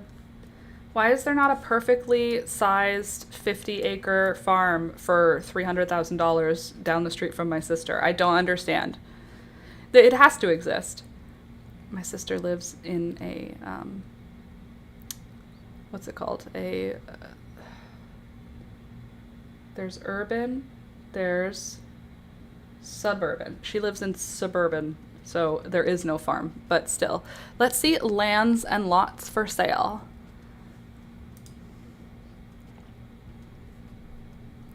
Oh, do you guys want to look at some lands for sale in Ontario with me? Yes? Great. I'm glad. I'm glad you're excited like I am. Okay, hold on a sec. Here we go. Oh, that's not what I did. Okay, now let's bring you guys in a little so you could see more of what we're looking at. All right, $45,000 for 9.9 acres in Ottawa. I don't want to live in Ottawa ever again, but 9 acres for $45,000. Opportunity knocks, approximately 10 acres, zoned rural, close to Connecticut-Stittsville, front part 7 acres, back part 3 acres, rural. See rules for building. See what I mean? Rules for building. Ooh, right up the street from a trout farm. How far from Ottawa? That's not too far from Ottawa. We could live there. Probably not. We probably couldn't live there. What's the street view looking like? Ooh, ooh, it's got a paved road. That's pretty cool. We like a paved road. My mom always wanted to live like that with family.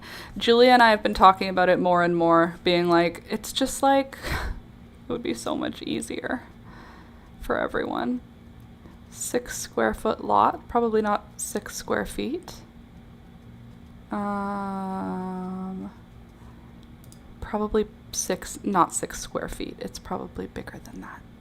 5 square feet doesn't seem right. Please feel free to visit. 5.8 acre waterfront. Ooh, I love an open waterfront. Let's see what we've got for pictures. Subject lot. Cool. Water view. No house. That's okay. We could build a house, can't we? Aw.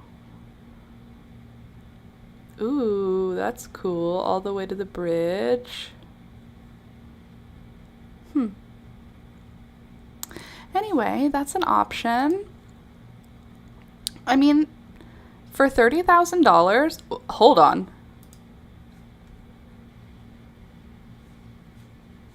For 5 acres, $30,000? That doesn't feel true. Sanctuary. Discover 5 acres of untouched natural beauty, allowing you to own protected piece of Ontario landscape. Due to it, whatever, it's protected from development. Oh.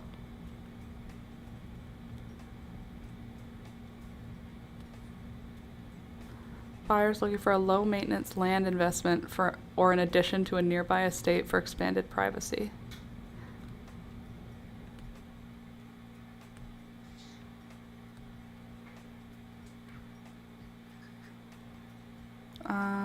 Okay, so this is just land, but it's land in town, which is cool. I like the idea of just buying 5 acres of land. That sounds nice. $800,000. I don't know if I need 800,000 acres. You want to pay $1 an acre? Selfish. Why? Who's selfish? $800,000. I mean, I don't even know what 800 acres looks like, but it feels like too much. Grand River, let me see, expanded privacy. Oh yeah. Access from the main road. Enjoy fishing, hunting. Are you sure 800 acres? Are you serious? Escape to your private oasis on the Grand River.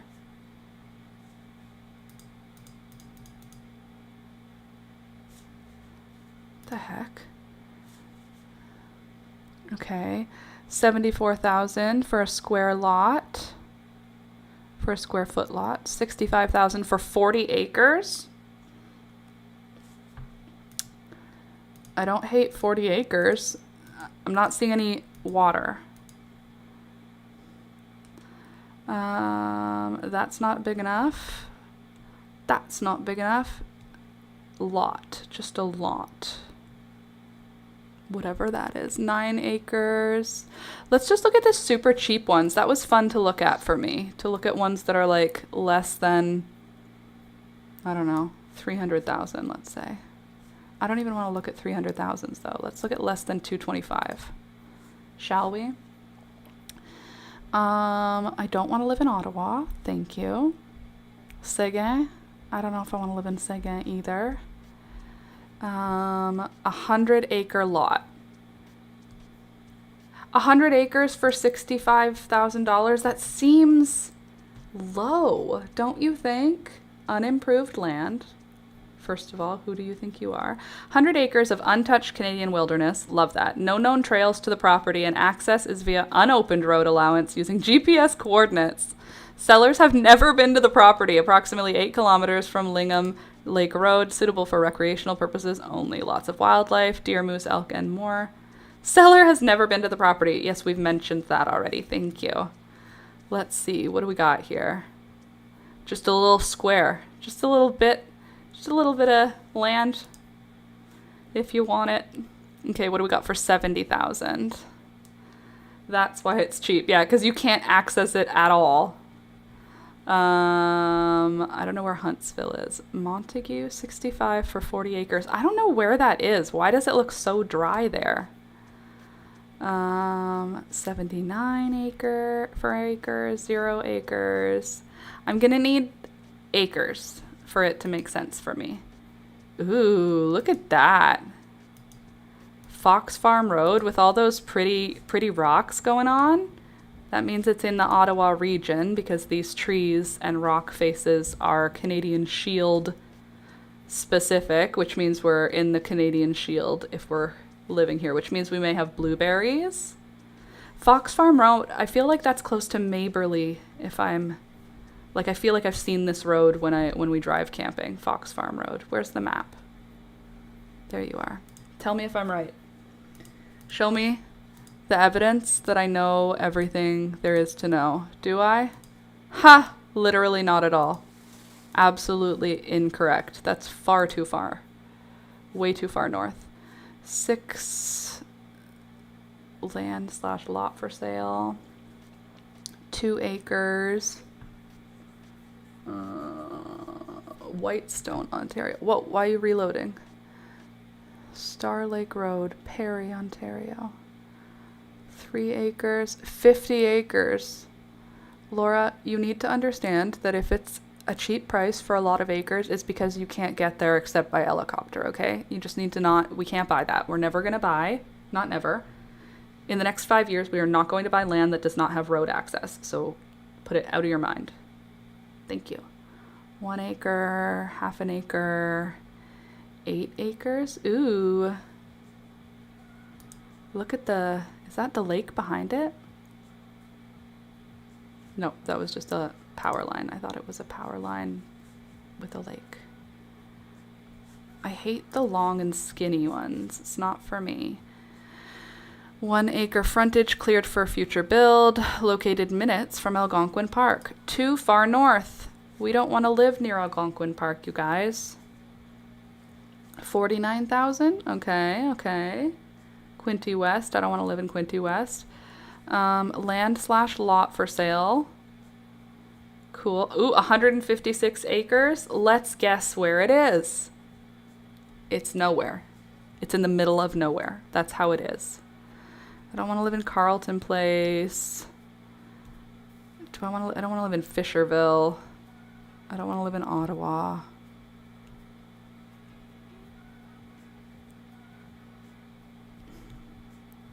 That's what there is. That's all the available things for sale. For sale, for rent, sold. Ooh, maybe for rent. And then let's see what we got up to. I don't know. How high can we get you? That's like comfortable. Let's just say here. Hey, don't knock Quinty. I'm not knocking Quinty. I just don't want to live there. I mean, it's fine. It's just if I'm gonna live in Ottawa, I guess Quinty's fine. It's, you know what? It's like, I think like, oh, I want to live in a city, then I'm going to live in a city. But if I don't want to live in a city, Quinty's fine. It's just it's a town that you could easily miss. Ugh, I don't want to look for a rental right now. I just want to imagine that we can just buy a small piece of land. Let's see even less. Let's put our max at 150. And let's see what we've got in filters. Filters. What do we want? Can you open this up a bit? Filters. Why are you not loaded? Okay, there you are. Good. Come on. Oh, lordy. Filters. What are we looking for? Ooh, I can look at it like a map. Sorry, I'm just not in the mood to crochet at this exact specific moment. So instead, I want to look at the farmland that Alex and I can buy. Would I want to live as low as where like Detroit is? How come Michigan is cold then? That's weird. It should be warmer than us in Detroit. Okay, so we have 500 results in Ontario for up to 150,000. So let's even narrow it even more and bring that down to 100,000 so that we can just get rid of a bunch. Let's see how many there are available now. 241 results, okay. Let's see what we can buy for under 100,000 as a broke boy. Well, that's probably not correct. Whitestone, Ontario. Don't know where that is. Central Frontenac. Ooh. I like Frontenac. That's where we camp. Deep River, Ontario. That sounds promising.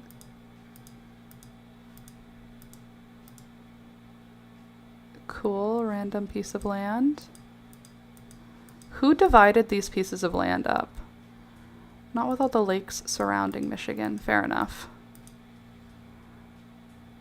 Trent Hills. Oh, the KOK. That's not too far. That's only 1 acre though. 7 acres in Fort Erie. Fort Erie is like Niagara Falls, right? 1 acre.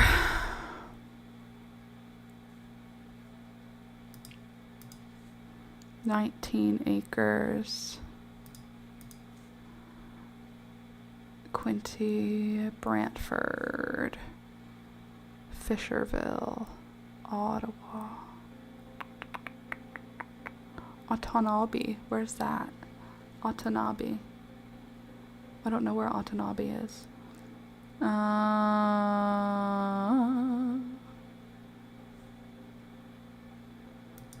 Ooh, Trillium Avenue. What have you got here for me? R2 zoning approved for 4 townhouses. Okay, cool. Coveted waterfront community boasting rare opportunity to purchase building lot directly across the road from Lake Ontario. Seller willing to provide assistance in aspects building process. Blah, blah, blah, blah, blah, blah. 12060 blah, blah. Act today. Cool. You don't give me any information except there's... You don't give me price. Yeah, I understand. You're telling me you could build a house here, but what? What will I do? How about you? Where are you? Where is this location on a map? Ooh, so far we like the way she We like the way she has nothing around her. It's always good. Nice. Agreed. Okay, where are you? Iroquois. Okay. Yes. Okay, Spencerville. I mean, if we had to be moving back to Ottawa, you know, why not have 19 acres and just live on the road, off the road? 19 acres sounds pretty good to me. Let's see what we've got. Are you a hunter or a person who loves to be outdoors looking for recreational opportunities? It can be accessed on foot or with an ATV or a snowmobile through an unopened road allowance. The property is mostly wooded wetlands. Why don't you have an agent book a showing? Come have a look. Property is available for immediate possession. Oh, it's a wetland, protected wetland. Geez, why are you selling protected wetlands, first of all? Ooh. Grimsby, Ontario. 1 acre lot, vacant land. Land is currently non-buildable. No buildings of any sort permitted. Lot is an unopened section. Okay, I know that road. I don't know why they're selling 1 acre wooded sections of land if they are unbuildable. What am I going to do with a 1 acre unbuildable section of land? But I like the idea of just buying it because it's near the area I want to live in. How about here? Fort Erie. What do we got here? 7.8 acres. Currently there is no building envelope. Cool. Building your own custom home. 10 acre canvas. 2 roads welcome you to a serene retreat. Okay, I don't care. Show me where that is on the map. Service not available at this time. Like, that's not far from everything.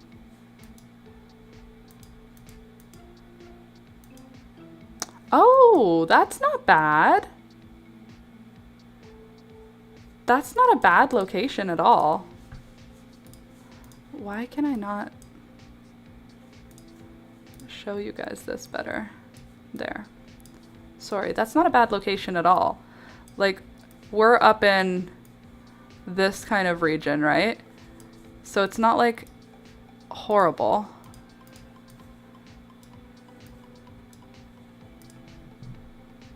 What do we got for road view? What are we looking at? Okay. Still paved. I mean, we love a place that's still paved. Let's see what we got for informations, huh?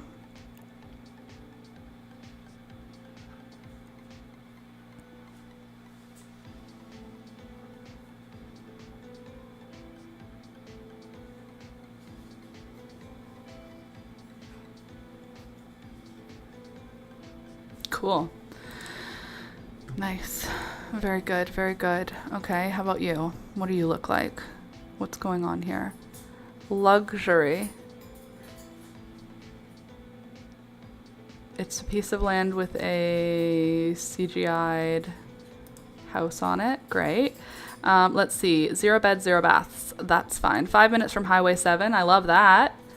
Almost half an acre, surrounded by natural forest. Bring the trailer and enjoy the fire pit. Well, I'm not buying a $100,000 campsite, my dude. I want to buy a house, but I don't want to buy a house. I want to build a house. 1 acre. Where's Trent Hills? That's a nice little 1 acre. It's got, you know, it's got some clearance been done on it already. That's good, but not too much clearance. We got a little forest. I don't hate that. Let's see, what do you say? 1+ acre, manicured, nicely treed recreational property in quiet country location. Get away from the noise, hustle and bustle, blah, blah, blah. Do not access property without a scheduled showing. You can't tell me what to do. Okay, and now let's look at where it is located.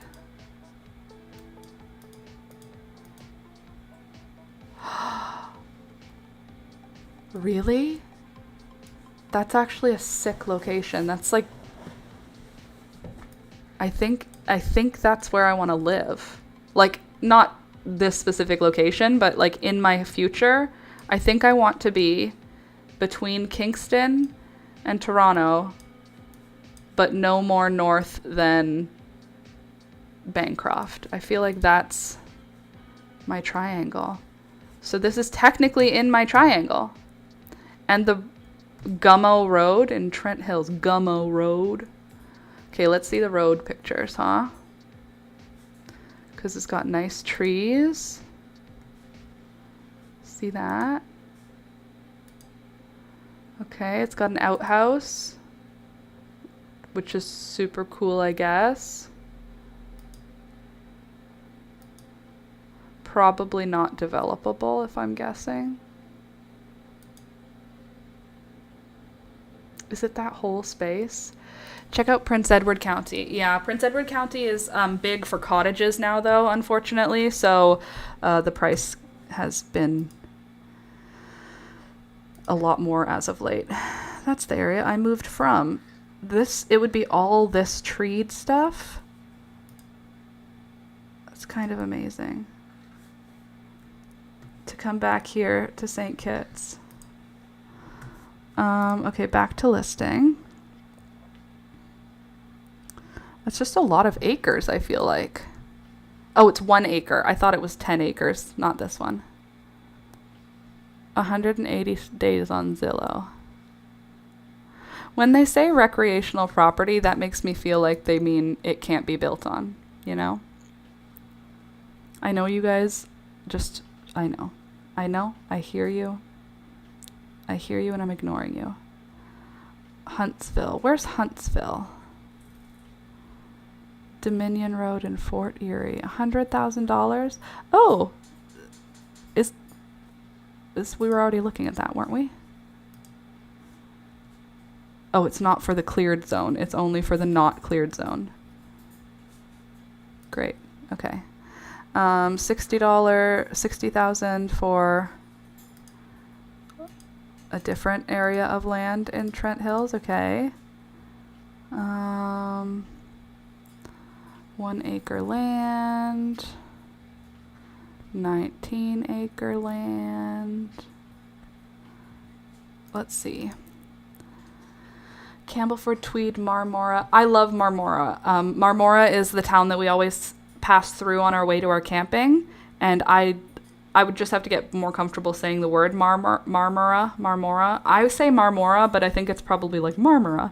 But anyway, I love that area. Eventually, that would be sick. It's a little bit cold there. It's a little bit more cold there than I would like.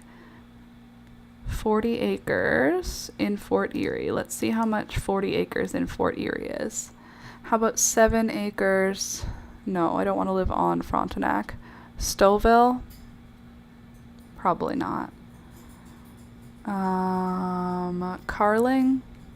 Don't really want to live in Carling. Yep, it's Marmora.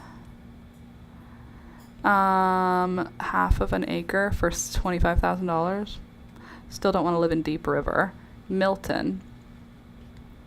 37 acre lot in Milton. Windsor, Ontario. Don't really want to live in Windsor. Ooh. How much is that lot? Let's see. What do we have? 4 acres. Property is zoned environmental preservation. Development on site is not permitted. The property is a wetland and a floodplain.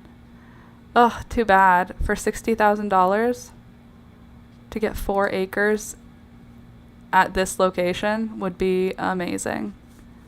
Unfortunately. Protected land. Land for sale in Huntsville. Okay. Well, this looks like a cottage. It actually looks like pictures of a cottage that I looked at on Airbnb. So I'm wondering what's that about. And let's see. We've got unimproved land. Own your own lake. I like that idea. Community investment. Don't miss an excellent chance for an affordable lake access community. Blah, blah, blah. Oh, maintenance. Okay, I'm not. Thank you, but no thank you. Oops. Wrong. Okay, here we go.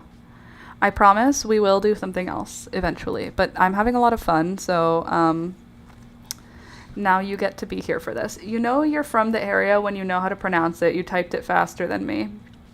Marmora. For Trent Hills. Did we look at that one? That's this one. 4.9 acres by the Trans Canada Trail. Sure, just under 2 acres. Why does it say 4? Creek meandering, sure, walking, cycling, wonderful opportunity, country living, welcoming community. Okay, cool. But what about building my future house? Can I build a house here, or is it private special land? And where are you located? Ooh, we could live on Surly Acres. I kind of like that. I live on Surly Acres. Another location that I really like, Trent Hills, Ontario. It says 4.9 acres, so why does it say 2 acres in the ad? How about you? Cardinal, Ontario. Where is Cardinal, Ontario?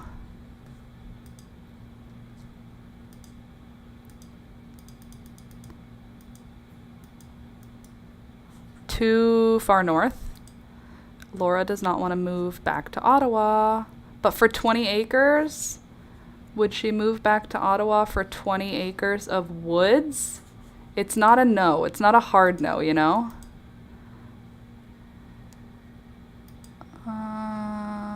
Oh, it's a wetland. Of course it is. Everything's a wetland.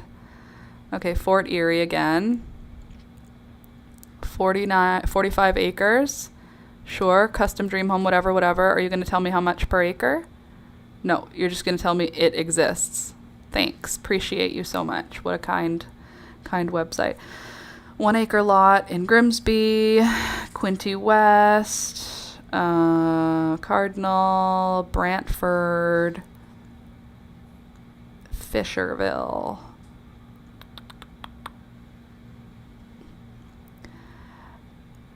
One acre, 40 acres, 7 acres. I need you to tell me that it's also available for me to build on. Please, thank you. I would like to live on Turtle Lane, though. I live on Turtle Lane in Carling. Oh, that's just my home on Turtle Lane. Let's check it out. Land for sale, land for sale. Windsor.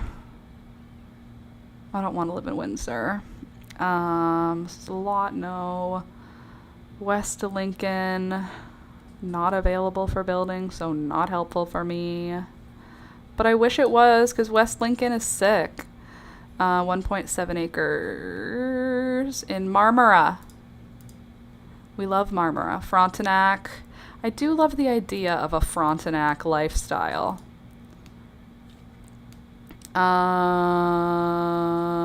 Sunridge, Ottawa, Bruce Peninsula. That's a cute name. Which one?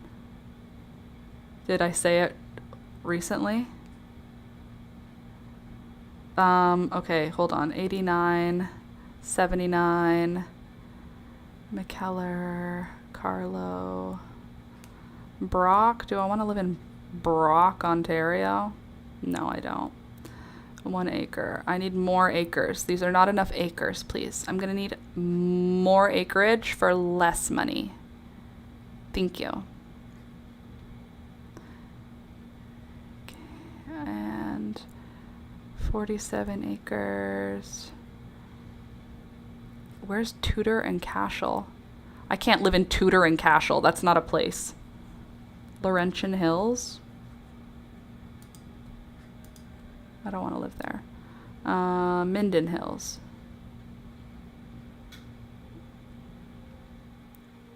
Can we have a cute... is that weird? I won't move to a town that has an ugly name because it'll be hard for me to say it every single day. That's silly. But it's true. It's the truth. Grenville, Trent Hills, Hastings... Like, what am I? Dysart A.Al.? That's not a place that I live in Dysart A.Al. A.Al. is, and that's what you have when you're citing a paper. What is that? Ooh, I could live High Rock Drive in Strong, Ontario. That sounds fun.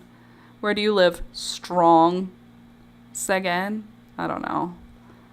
Not that cute. Another one, Dysart A.Al. That's not a town name. What are you doing to me?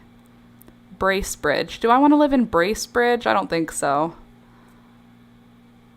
Whitewater region. Just the Whitewater region. That's where I live. Where do you live? The Whitewater region. Brighton. Brighton, isn't Brighton Toronto? Brighton Beach?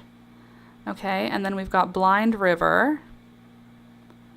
Whatever that does. 99,000 to live in Tay Valley. Then we looked at that one, the Fort Erie. I don't know where McKellar is. Springwater, don't know about you either. Lanark, that's Ottawa. Prince Edward County doesn't show us how big you are. Half an acre, 46 square feet, 59,000 for a lock in Faraday. Kawartha Lakes. It's not even 1 acre for $100,000. What do you want me to do with that? I need more acres. I need a little bit more. Half an acre. If we're buying raw land, I need more. Okay, let's see. We've got in Carling, Ontario. What do we have? Price to sell, affordable prime residential building lot. Excellent privacy, year-round municipal road, professional survey and site plan completed in 2022. Road insurance permit, hydro nearby. The property is ready for development just minutes away from Manitowoc and McKellar lake boat launches, surrounded by multiple area lakes for great boating, fishing, and swimming, conveniently located in the village of McKellar, nearby community center and local store, blah, blah, blah, near Perry Sound.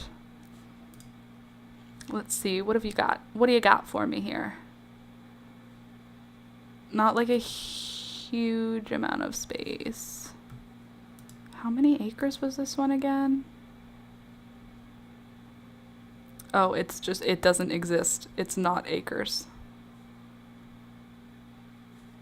Nice. 1.7 acres in Marmora for $100,000.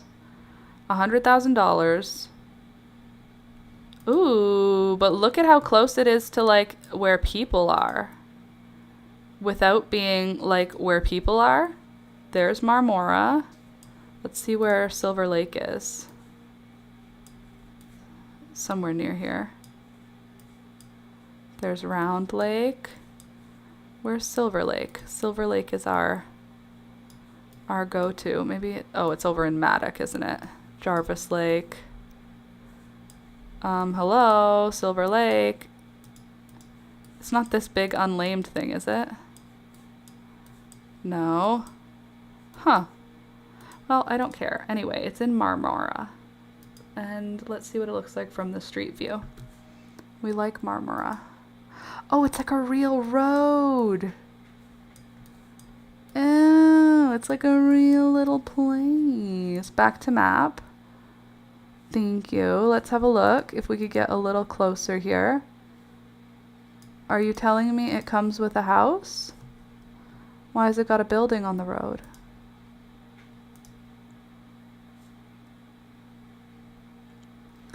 Waterfront features, none. Annual taxes, $425. That's not too bad. Date on the market.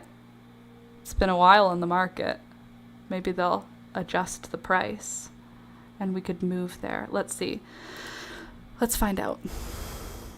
Welcome to a heavily treed 1.87 acre parcel in Marmora, just a few minutes from the sparkling shores of Crow Lake. This private and peaceful lot offers the perfect backdrop for your future getaway or dream home. Surrounded by nature and with your lot access, the property is full of potential and ready for your vision. Whether you're looking to build or invest, this slice of scenic land is a rare opportunity you won't want to miss. Let's see all 2 photos. 1, 2. That's what you get. Well, we could live in Marmora for $100,000. We could have 2 acres. How about the Frontenac Islands? How do we get there if it's islands, my dude?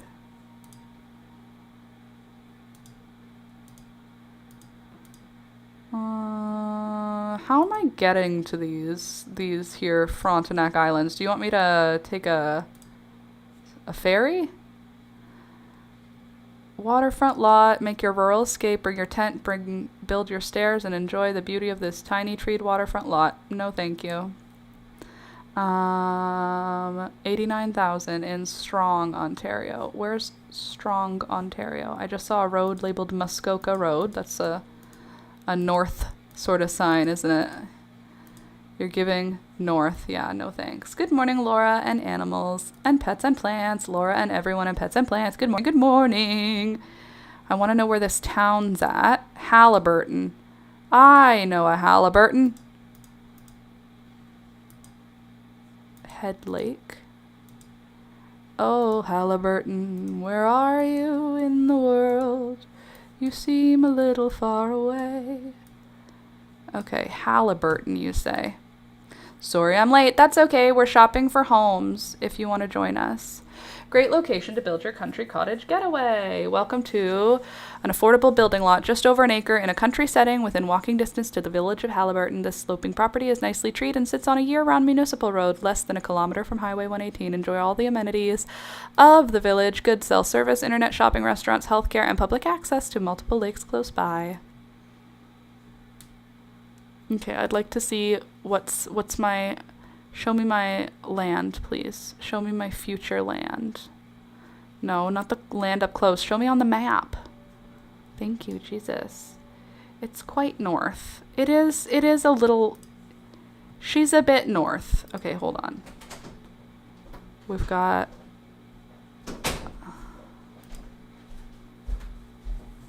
it's fully treed. We love a fully treed lot. Okay, 1.54 acres in Brighton. And Brighton is, if it's the same Brighton I'm thinking, it's a Toronto Brighton. This is not a Toronto Brighton. This is a halfway through Brighton, which is great. We love that. Let's see where that is. Let's see what we're looking at here. We've got a field on one side, a house on another side. But we got a whole road front. Put in us a little driveway in there. Build us a nice house. Could be good. Could be good. Let's see what they got in writing for us here. What do we got? 1.5 acre building lot in the country. Beautiful treed property. Offers private setting, making it a great investment. Blah, blah, blah. Exceptional price. For 2 acres, $100,000. It's near PEC. Prince Edward County. Let's see, for sale filters, lots and land. We can also look at houses. And what else? Lots and land, houses, owner posted, coming soon, accepting offers, must have open house, must have 3D tours. Include, don't show, only show. Waterfront, AC, view. Okay, and then if we're going to do that, let's apply them. And then we don't want... I actually don't really think I want to look at houses. That stresses me out, actually. I thought it would be fun to add a filter in for houses, but I don't want that. That would make me feel stressed. Let's see anything under 50,000. What have we got under 50,000? It's a day-by-day thing, but surviving. It's a quaint area. There are car races in Brighton. Oh, car races, you say, in Brighton.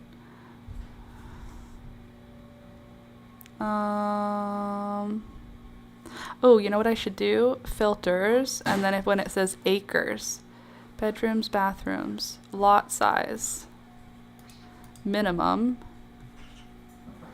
half an acre. That way I won't even see the ones that aren't half an acre or less. And how many do we have? 16 results in Ontario. And these are also probably not accurate. Hey, Alex. There's a place in Hamilton and a place in Grimsby where there's a lot of land for sale. Sorry?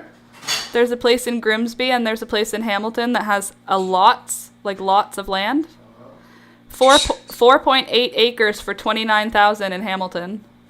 Probably not buildable. It's not. It's a wetland. Yeah, I guess 5 is well. Just to have? It is in rural Flamborough. Discover 5 acres of untouched natural beauty, allowing you to own a protected piece of the Ontario landscape. Whoa, so when the highway comes that way, they'll say nothing and build it anyway? No. I mean... It's different than that. Oh, is it? Yeah.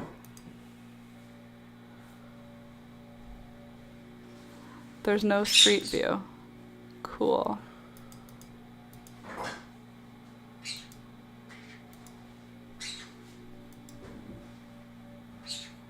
And I don't know why it says Hamilton. It's basically in Cambridge.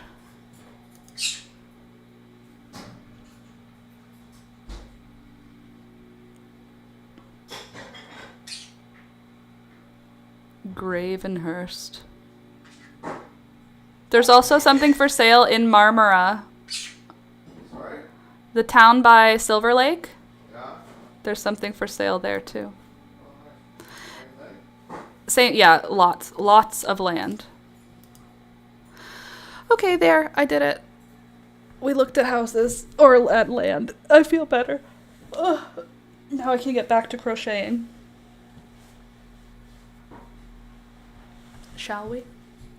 Shall we?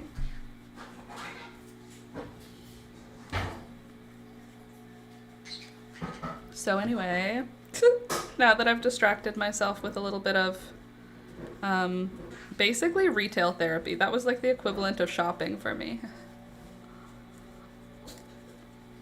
Oh, I actually have a question for those of you who have used hotels in the last 3 years. I haven't had to book a hotel in quite some time. What do you recommend? Do you think it's cheaper for me to book online through a company, bookings.com, hotels.com, whatever, or cheaper to call the actual hotel company and book on the phone? Like, I'm thinking in the olden days, you would just do it online. And now I'm wondering if you'd get a better deal by doing it through the actual business.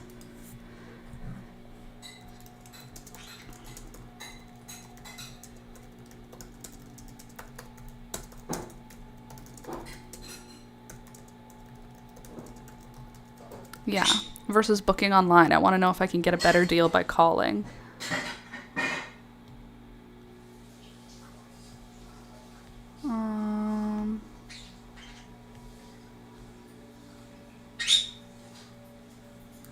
Let's see. Yeah, usually if you call them, they won't be able to match the online. Uh-oh. I thought it would be the opposite. I thought it would be like I could get the best deal. Call the front desk directly and ask if they can match or beat it. Avoid third-party traps. Many online travel agencies offer low upfront rates but have service fees. Target slow times.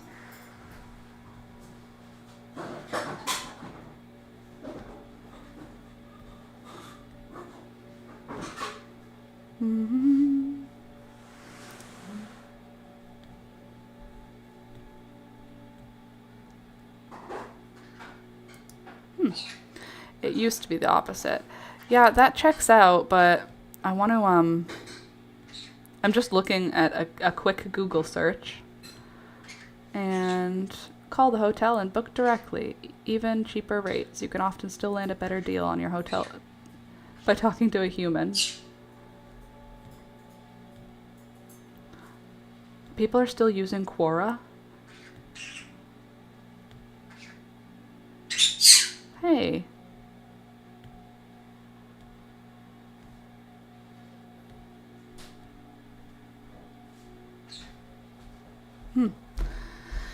Okay, so I will try both. What I'll do is I'll call. If they say there's nothing they can do, then I can book online. But I thought that calling might be better in this day and age. My mom books a lot, and she thought calling would be better. I think times she gets a good deal, but usually they tell her to grab what she sees online. It's worth it to call.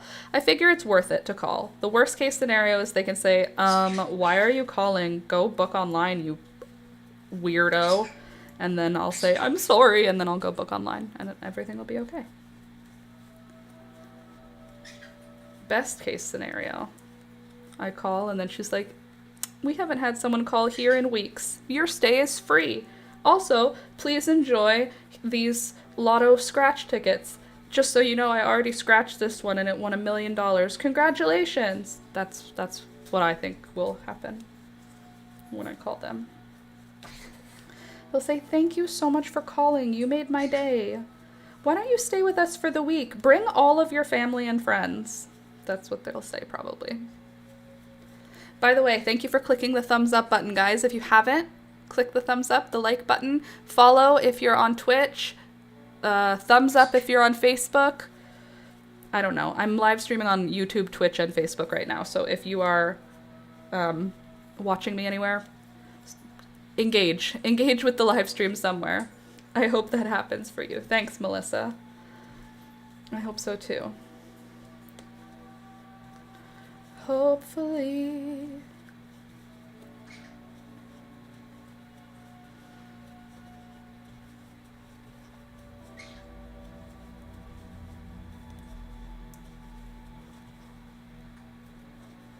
And hold on, make sure I'm at the right stitch here.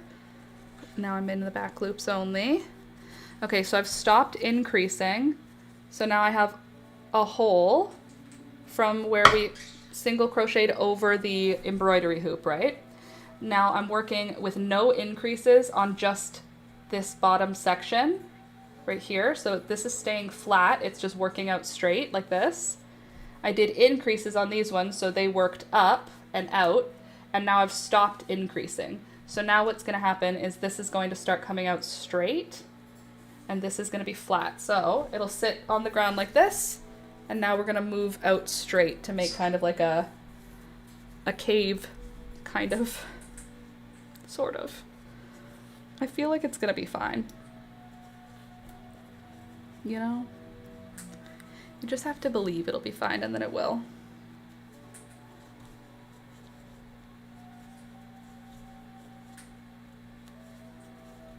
And I believe it will.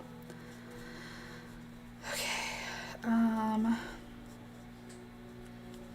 the birds will already be taken care of. I'm just trying to plan. Can't believe it's Monday. A whole week to go.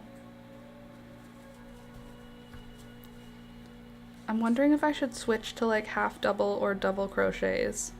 Something thicker. Now that I've made it through like the entrance part, which needs to be kind of like stiff. Or do I do the entire thing in single crochet? Like, is that crazy? Will that be too dense? It's not going to be particularly like cozy, but it'll be strong. It's just, who wants to do single crochets forever? You know what I'm saying?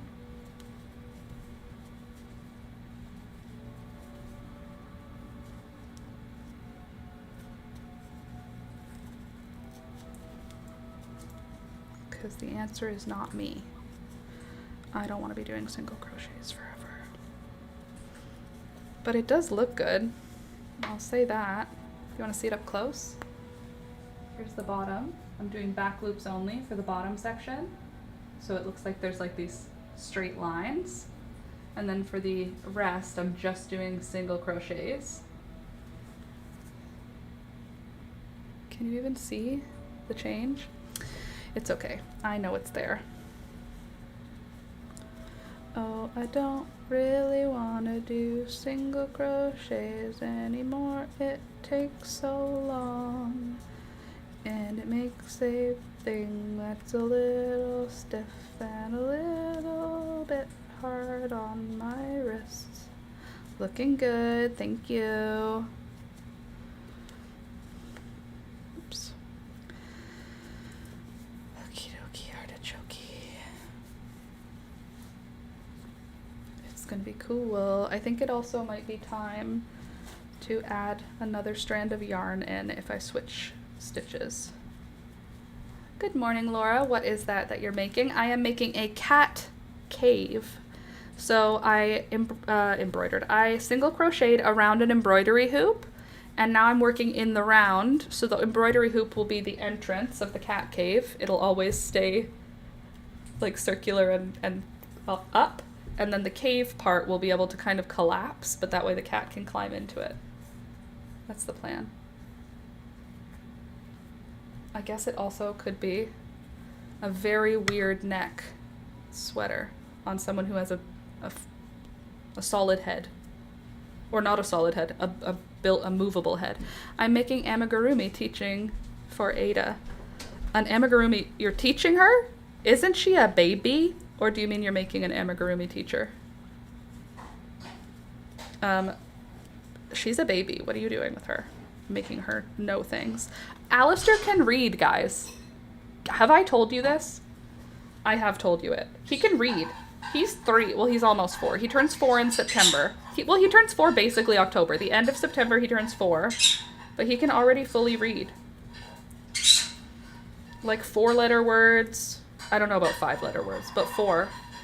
I am making a Ponyo amigurumi. Oh, okay, Ponyo. Oh, that's cute. Is it Ponyo when she's a fish or when she's a squid little girl or when she's a little girl? Which Ponyo are you making? I hope you're making fish Ponyo. Squid Ponyo? Whatever the heck she's supposed to be. Some kind of fish. Ponyo from Ghibli.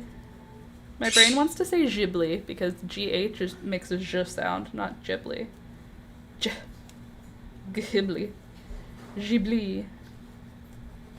Anyway.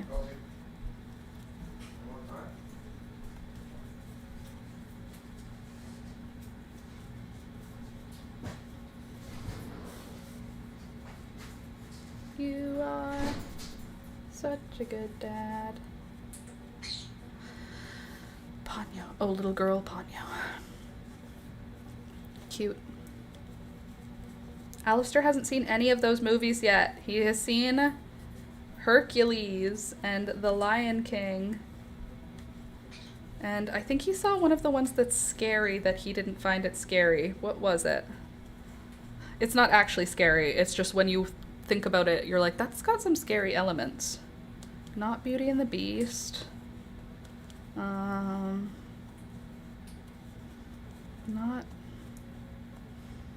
I don't remember which one it was. Not Aladdin. I'll have to ask Jules. I don't recall. Anyway, I also like the fish one. The fish one's pretty cute. That should be what you make next. Do the little girl one and then the fish one. Ooh. Excuse me. Oh, also, I have been using prescription retinol for 2 weeks now, 3 weeks. I don't know. Julia gave me hers. Don't use your family or friends' prescriptions. It's bad. However, Julia gave me her prescription retinol, and I swapped out my regular retinol for a prescription one. And girlfriend, I think I know why you get the prescription one now. They don't sell it for acne, or they don't sell it for wrinkles. They sell it for acne. And I don't get acne, but I do get wrinkles, and it treats wrinkles. And I am into it. I am enjoying having it. Actually, as soon as I said that out loud to you, I wanted to look it up to see, because Julia, I just trusted Julia. Don't do that. Look up stuff. Don't just assume that your sister knows what she's talking about, because now that I'm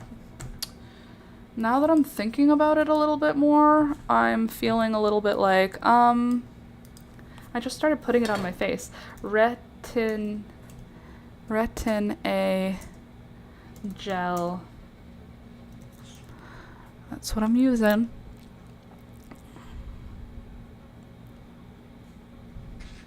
Forces skin to shed dead skin cells more rapidly, clearing out clogged pores, preventing new pimples, blackheads, and whiteheads. Boosts collagen production. Great. Helps with fine lines. Skin tone. Can help fade dark spots and hyperpigmentation. Avoid severe dryness. Apply only at night. Wash your face with a gentle cleanser. Let it dry, and then apply a pea-sized amount over your entire face. Makes your skin much more sensitive to UV, hence the sunscreen. I have a sneeze. Oh, great. I just glued my own eyelash to my eyelid. Better. Excuse me. A significant improvement What is Retin A gel used for? Rejuvenate skin. Okay, let's see Retin A images. See what we can get from Retin A gel before, after. Let's see, am I going to be cured? That's just a lighter photo each time, but okay. Let's see, April, September. Okay, maybe some dry, white, fine lines going away. Let's see. Bless you. God bless. Thank you. Sorry, I sneezed right into the microphone, didn't I? What are you showing me? After 12 weeks. Okay. Retinol clinical study. Okay. Retin A gel before and after. That's exactly... I want wrinkles. Wrinkles. Before and after wrinkles. Ooh, I would like to have my wrinkles dramatically improved. I doubt that. Trent Nowen. I doubt it. How about this one? Ooh, necklines reduced. Most of this just looks like people who had dry skin having moisturized skin. But you know, maybe it's actually improving it. I don't know, bro. It looks... We're looking like we're just increasing the exposure on our pictures. Making yourself whiter in Photoshop does not mean your wrinkles are gone. Don't achoo at me, Beelzebub. I'm trying to make my skin perfect. Ooh. I could use some of that. Don't mind if I do.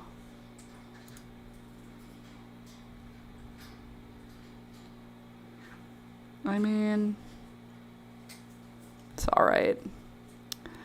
It's not going to save me, is what you're telling me. It's not going to cure every problem. Oh my god, look at that.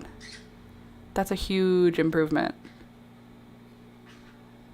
How about him? Okay, so it's going to give me bare minimum good results. I'll take your bare minimum good results. Better than nothing. I don't have like acne though. It's just for me, it's the dry fine lines. Retin A before and after wrinkles.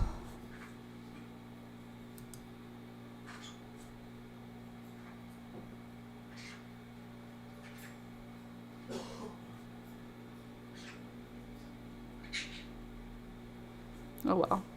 I tried. I looked. We'll have to figure out more in another time. Eventually. Or eventually I'll just get over the fact that actually though, look.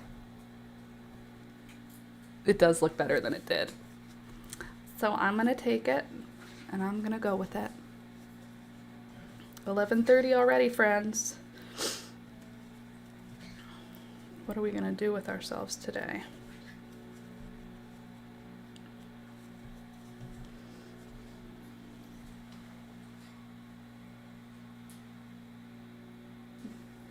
Make sure Toby's not having his breakfast stolen by Miss Peekaboo.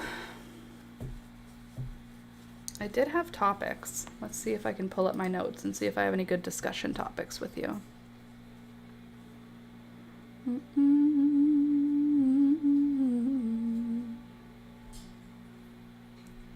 Oh, I wanted to know what your garden fail is this year. I already have my garden fails. And they are squirrel caused, but also they are Clarkia mountain garland caused. Do I have somewhere I can buy large quantities? Clarkia mountain garland seeds. Like, where can I buy lots? I need like more seeds. Clarkia, swallowtail seeds, silver seeds, Etsy. Mountain garland, 1,000 seeds. That's good. That's like the amount of seeds that we want. Cool, buy generic. We love that. Okay, mountain garland. What do we have in this one? Approximately 2,000 seeds. Cool. I hate that I'm missing out on it this year. I hate that I won't be able to see it. It's my favorite flower to see in spring, and now I never get to see her this year because all of the plants died. 3-foot tall wands of color. Okay, 2,000 seeds for $2.99, not terrible. 100 seeds for $4, not a good deal. It's okay. We'll deal. We'll deal with it when it's time. I'm not concerned. It's gonna be okay. We're all gonna survive it. Let's make sure I've got up to date on the Facebook. Everybody on Facebook okay? I don't check in with you guys nearly enough now, do I? Sorry, darling. Please hold. I must go to the comments of Facebook where I seem to have missed one. Where are you?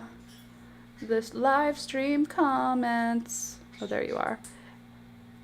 Press-ons are better, Ashley. Thank you. Wow, that took way too long for me to find. But thank you. Press-ons are better. You got it, Ashley. Press-ons it is. You guys can help me pick them. I will have them next time. There's something else I'm going to have for us to do next time.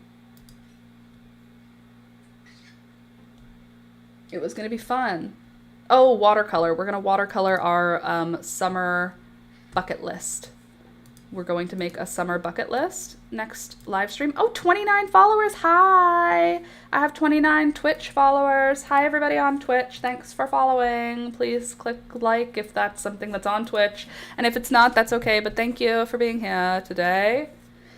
Anyway, I want to make our summer bucket list. I want to make an actual, like a pretty thing that Alex and I can hang up in the kitchen so that we always see it, so that we stick to it. So I'm thinking we could do some kind of watercolor art and then write on all of the bucket list items. I thought that would be fun. So we could do that on Wednesday. We can create the watercolor art for it. Maybe I'll think about what things I want to put on the watercolor painting, or you guys can think of like what summer items I could paint. And then we could make a nice, like, I don't know, maybe I'll make a watercolor template, and then I'll put it on Discord so that you can print it and then you could fill it out with your own summer bucket list items. I think that could be a good idea. Going to help my sister transplant some veggies. Ooh, I love that for you. Have an awesome time. Put your sunscreen on. Can you tell I'm wearing literally all the sunscreen? I am wearing a very protective amount of sunscreen. So you as well better wear some sunscreen. Unless you're done with all of that. Anyway, I'll see you on Wednesday then. But on Wednesday we can paint the summer bucket list watercolor and we can fill it out. I'll give it to you guys in Discord so that you can also have a summer bucket list and fill it out, and then we'll all be on the same page and we'll all be feeling very cool about it. Yeah. Yeah. Thanks.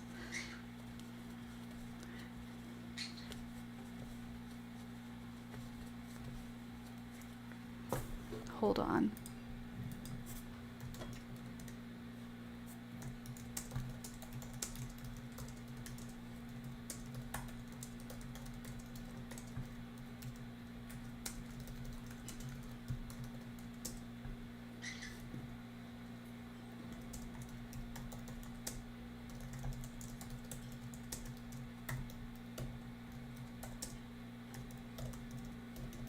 Hold on.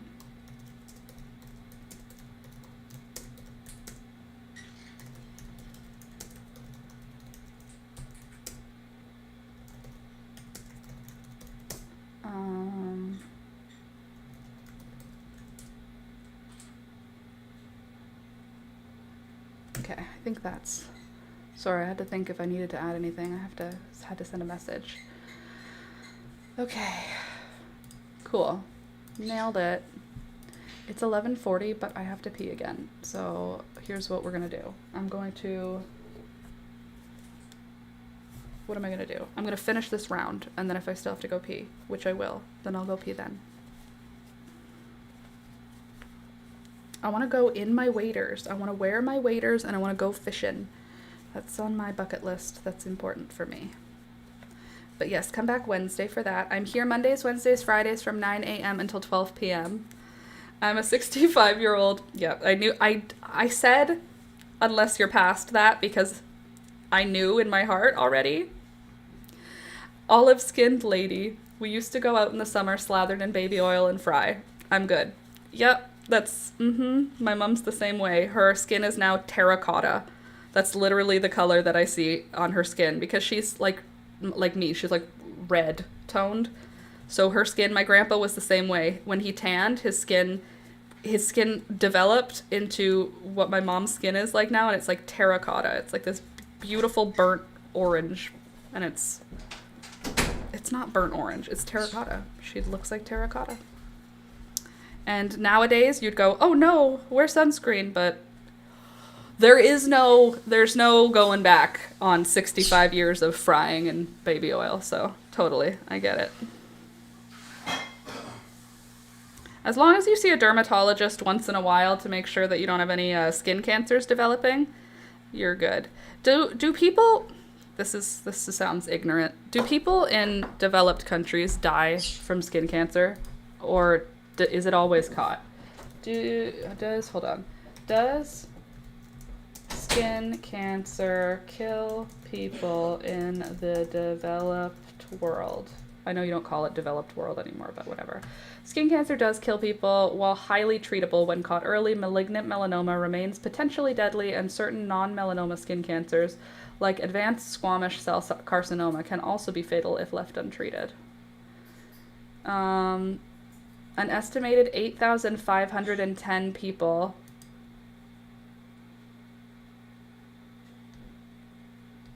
are expected to die in 2026 from melanoma.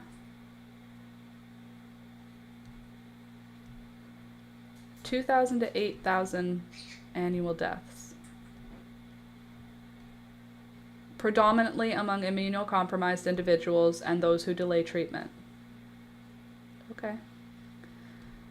Tens of thousands of people die a year worldwide to melanoma. When it's early, before it has spread, the 5-year survival rate is 99%. When it's left to progress and spread, the survival rate drops significant to 35%. Okay. Not ideal. Not a good one. Thank you, thank you. I'm a coffee and cream color. Coffee and cream, gorgeous. Who doesn't love coffee with cream? Good. As long as you're going to the dermatologist and taking care of yourself, then you do you, boo. We get 100 years on the planet. You know what I mean? Like maximum. Nobody who is over 100 years old is living a good and healthy and happy and strong life. And if they say they are, let them. I'm not going to stop anyone. I'm just saying the chances of being happy, healthy, able-bodied, and well at 100, low. So let's just say we have 100 years and then we die. Okay, if we have 100 years and then we die, right? If I have... What I'm trying to say is that you can't prevent everything. And even if you prevent everything, you're still going to die at 100 years old. You know what I mean? Even if you have prevented every single illness from ever touching your body, and you've never had a sunburn, and you've never eaten processed sugar, even with all of that, you're going to die when you're 100. So, like, that's how I feel. At least at this stage in my life, right now. I mean, like, I don't want to get lung cancer. That sounds terrifying. I don't want to get any cancer, really. But I don't want to get anything. But I also know that 100 years is pretty much where we're maxing out. I don't know what I'm saying. I know what it makes me feel, what I'm saying. I just don't know what I'm trying to communicate. I think I'm trying to communicate, like, do your best, but be aware that nothing you do is going to stop the fact that death is coming. That didn't... Try not to make that sound as morbid as it did, but, you know, as long as you understand. Spit still happens. Exactly. It still happens. Whatever it is, whatever's gonna come for you is coming, regardless of what you do. That being said, obviously, like, don't smoke and drink and get morbidly obese and, like, I don't know, only eat processed foods and do drugs all the time. Like, don't do all that. That's not good for you. YOLO? Okay, yeah. There you go. YOLO. That's what it was. I was trying to get somewhere. I just didn't know where I was. Didn't know where I was trying to get at the beginning there, you know? As it were.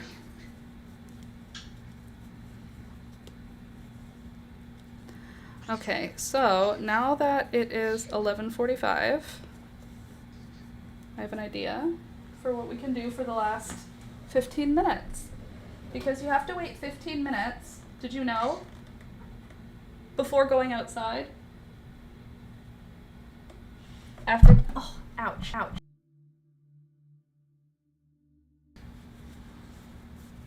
What do you do? 15 minutes, you have to wait. All right, hold on.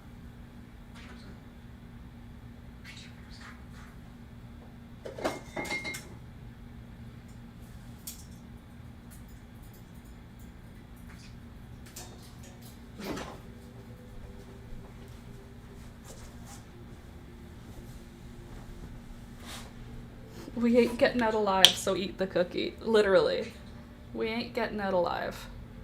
That's basically what I was trying to say, is like, wear the sunscreen, but recognize that even with the sunscreen, we ain't getting out of here alive. This is what I have to do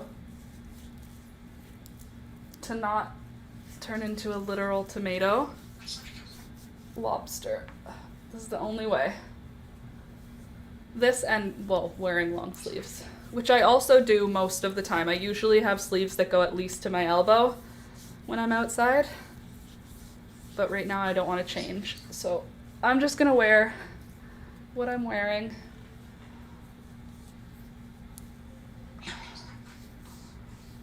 Rubber all in there. Beautiful. If you don't like sunscreen, neither do I, and this one is like the least offensive for me. Hawaiian Tropic Sheer Touch. It dries to feeling like way less oily and wet after 20 minutes. It absorbs. It also has been making my skin really soft, because I've been wearing lotion every single day, multiple times a day. My skin is never this soft in winter because I get lotioned on my skin after a shower and that's it. In the summer, I get after a shower, then I get multiple times a day whenever I'm going outside.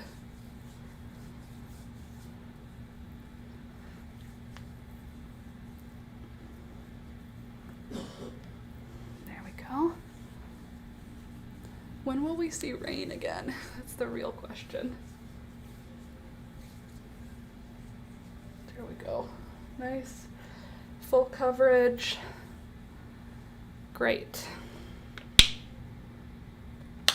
Always gotta do my chest because that is the #1 most sunburn zone on me. Is right up front and center. Gotta keep this whole region safe.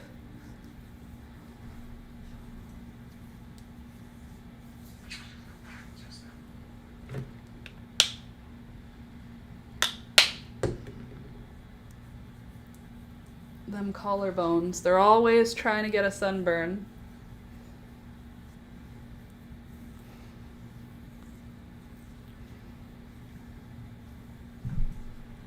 Back of the neck. I know, it's a lot of sunscreen, I'm aware.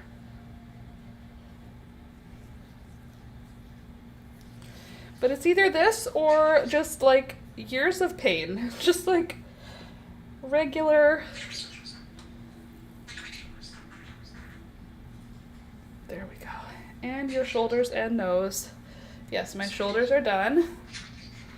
My shoulders are done. My face is actually still covered. I know that they say you have to reapply often, but I definitely don't reapply as often as that I should. I think this one says 3 hours. Reapply how often? Reapply at least every 2 hours. Okay, well, relax. Nose is important. Forehead is important right here for me. Right in the old sunburn forehead zone. I always forget my ears. I don't forget my ears when I'm not wearing a hat. When I'm wearing a hat, I don't even bother though. It's good to see you again. I've been dealing with a bunch of stuff. I haven't been in for a while. Gotta run. Had to hope to pop back in on Wednesday. Enjoy. Deborah, we've missed you. Come back Wednesday, 9 a.m. till 12 p.m. Monday, Wednesday, Friday. And we will do something fun on Wednesday, so come back. My daughter is very fair like you. I feel bad for her because she will probably have to deal with, what's the thing called when your eyes start dying? Macro degeneration. Fair-skinned people deal with macro degeneration at a rate significantly higher than not fair-skinned people. So that's cool. My grandpa has had macro degeneration, macular degeneration. And yeah, that's coming. Wear sunscreen to all my pale girlies. Okay. There. It's as good as she's gonna get. It's as safe as she can be. Now I'm gonna go wash my hands so I don't freak out because the texture of sunscreen on my hands is enough to make me freak out. I'm gonna be honest with you. It feels disgusting upon my fingers. Anyway, Deborah, we miss you. Come back Wednesday. Monday, Wednesday, Friday, 9 a.m. till 12 p.m. I am here, even though it's 11:48, and technically I'm ready to leave because I have now applied my sunscreen. I'm very responsible. Did you see how much I used? My sister, my older sister, I should send her this clip so she could see that I actually used like way enough, because you're supposed to use a lot on your face. Do you see how much sunscreen? This is who I am now. Also, do you see how my face and my neck, look at this line. Do you see how my neck, I touch my neck? Does this happen to any of you guys? If you touch your skin on your neck, do you see how red it gets so fast? Versus my face does not get that red. My face is like skin color. Like, it'll get red if I like rub it for like a hard minute. But like generally my face doesn't get red, but look at how red my neck is. Well, now never mind. Ignore me. Macular, so did my grandfather. He had gorgeous blue eyes. So did my grandfather. Gorgeous blue eyes. I don't have gorgeous blue eyes. I have more like murky swamp eyes, but they're still light in color, and light in color means no protection from the sun. Any part of you, if it's light in color, it has no protection from the sun. Just remember. Thanks, ancestors, for never thinking to bring in like one or two people that had some, I was going to say melanoma. No, melanin. Thanks, family. My ancestors could have brought in one or two melanin heavy people at some point just to help us out, but no. Contact dermatitis. Oh yeah. Contact dermatitis. Sun rash. Heat rash. Rash if my skin stays wet for too long. Just generally anything that can access my organs from the outside, aka light, sun. I'm just thinking anything that touches the outer surface of my body it's too much. Nothing. Just nothing on me, please. Putting sunscreen on is like importantly difficult for me. I know it's important. I know it's important to do, so I'm trying to do it all the time. But I gotta tell you, it's not easy for me. It's like very much not fun. I don't like the texture. I don't like the feeling. It burns my skin. Not like in a way that causes a rash or anything, sunscreen that is, but I feel it. Like right now, my skin hurts. It burns the whole outside of my skin. It doesn't hurt me. It's just giving me a burn sensation, but it feels like I sprinkled a little bit of black pepper on my skin right now, especially all over my face. And I'm not allergic to sunscreen. I just have sensitive skin. And I can feel the chemical. That's what it feels like anyway. Okay, I love you guys so much. Thank you for being here today. I hope you enjoyed hanging out. If you did, please click the thumbs up button. If you're on Twitch checking me out, don't forget to follow. And if you're on YouTube, don't forget to click the thumbs up button, like the video, and subscribe. And if you're on Facebook, same thing, like the video, follow my page. Come back Mondays, Wednesdays, Fridays from 9 a.m. till 12 p.m. You can come here. I'll be here. We can chat. We can make stuff together. It's generally just a good time. It's a nice place to be for crafty folk, if you like crafty things. And on Wednesday, we will be working on a crocheted cat bed, arranging some flowers, and figuring out our summer bucket list and anything else, okay? All right, I will see you next time. Nope, not that one. Nope, not that one. This one. Well, not that, this. There we go. Okay.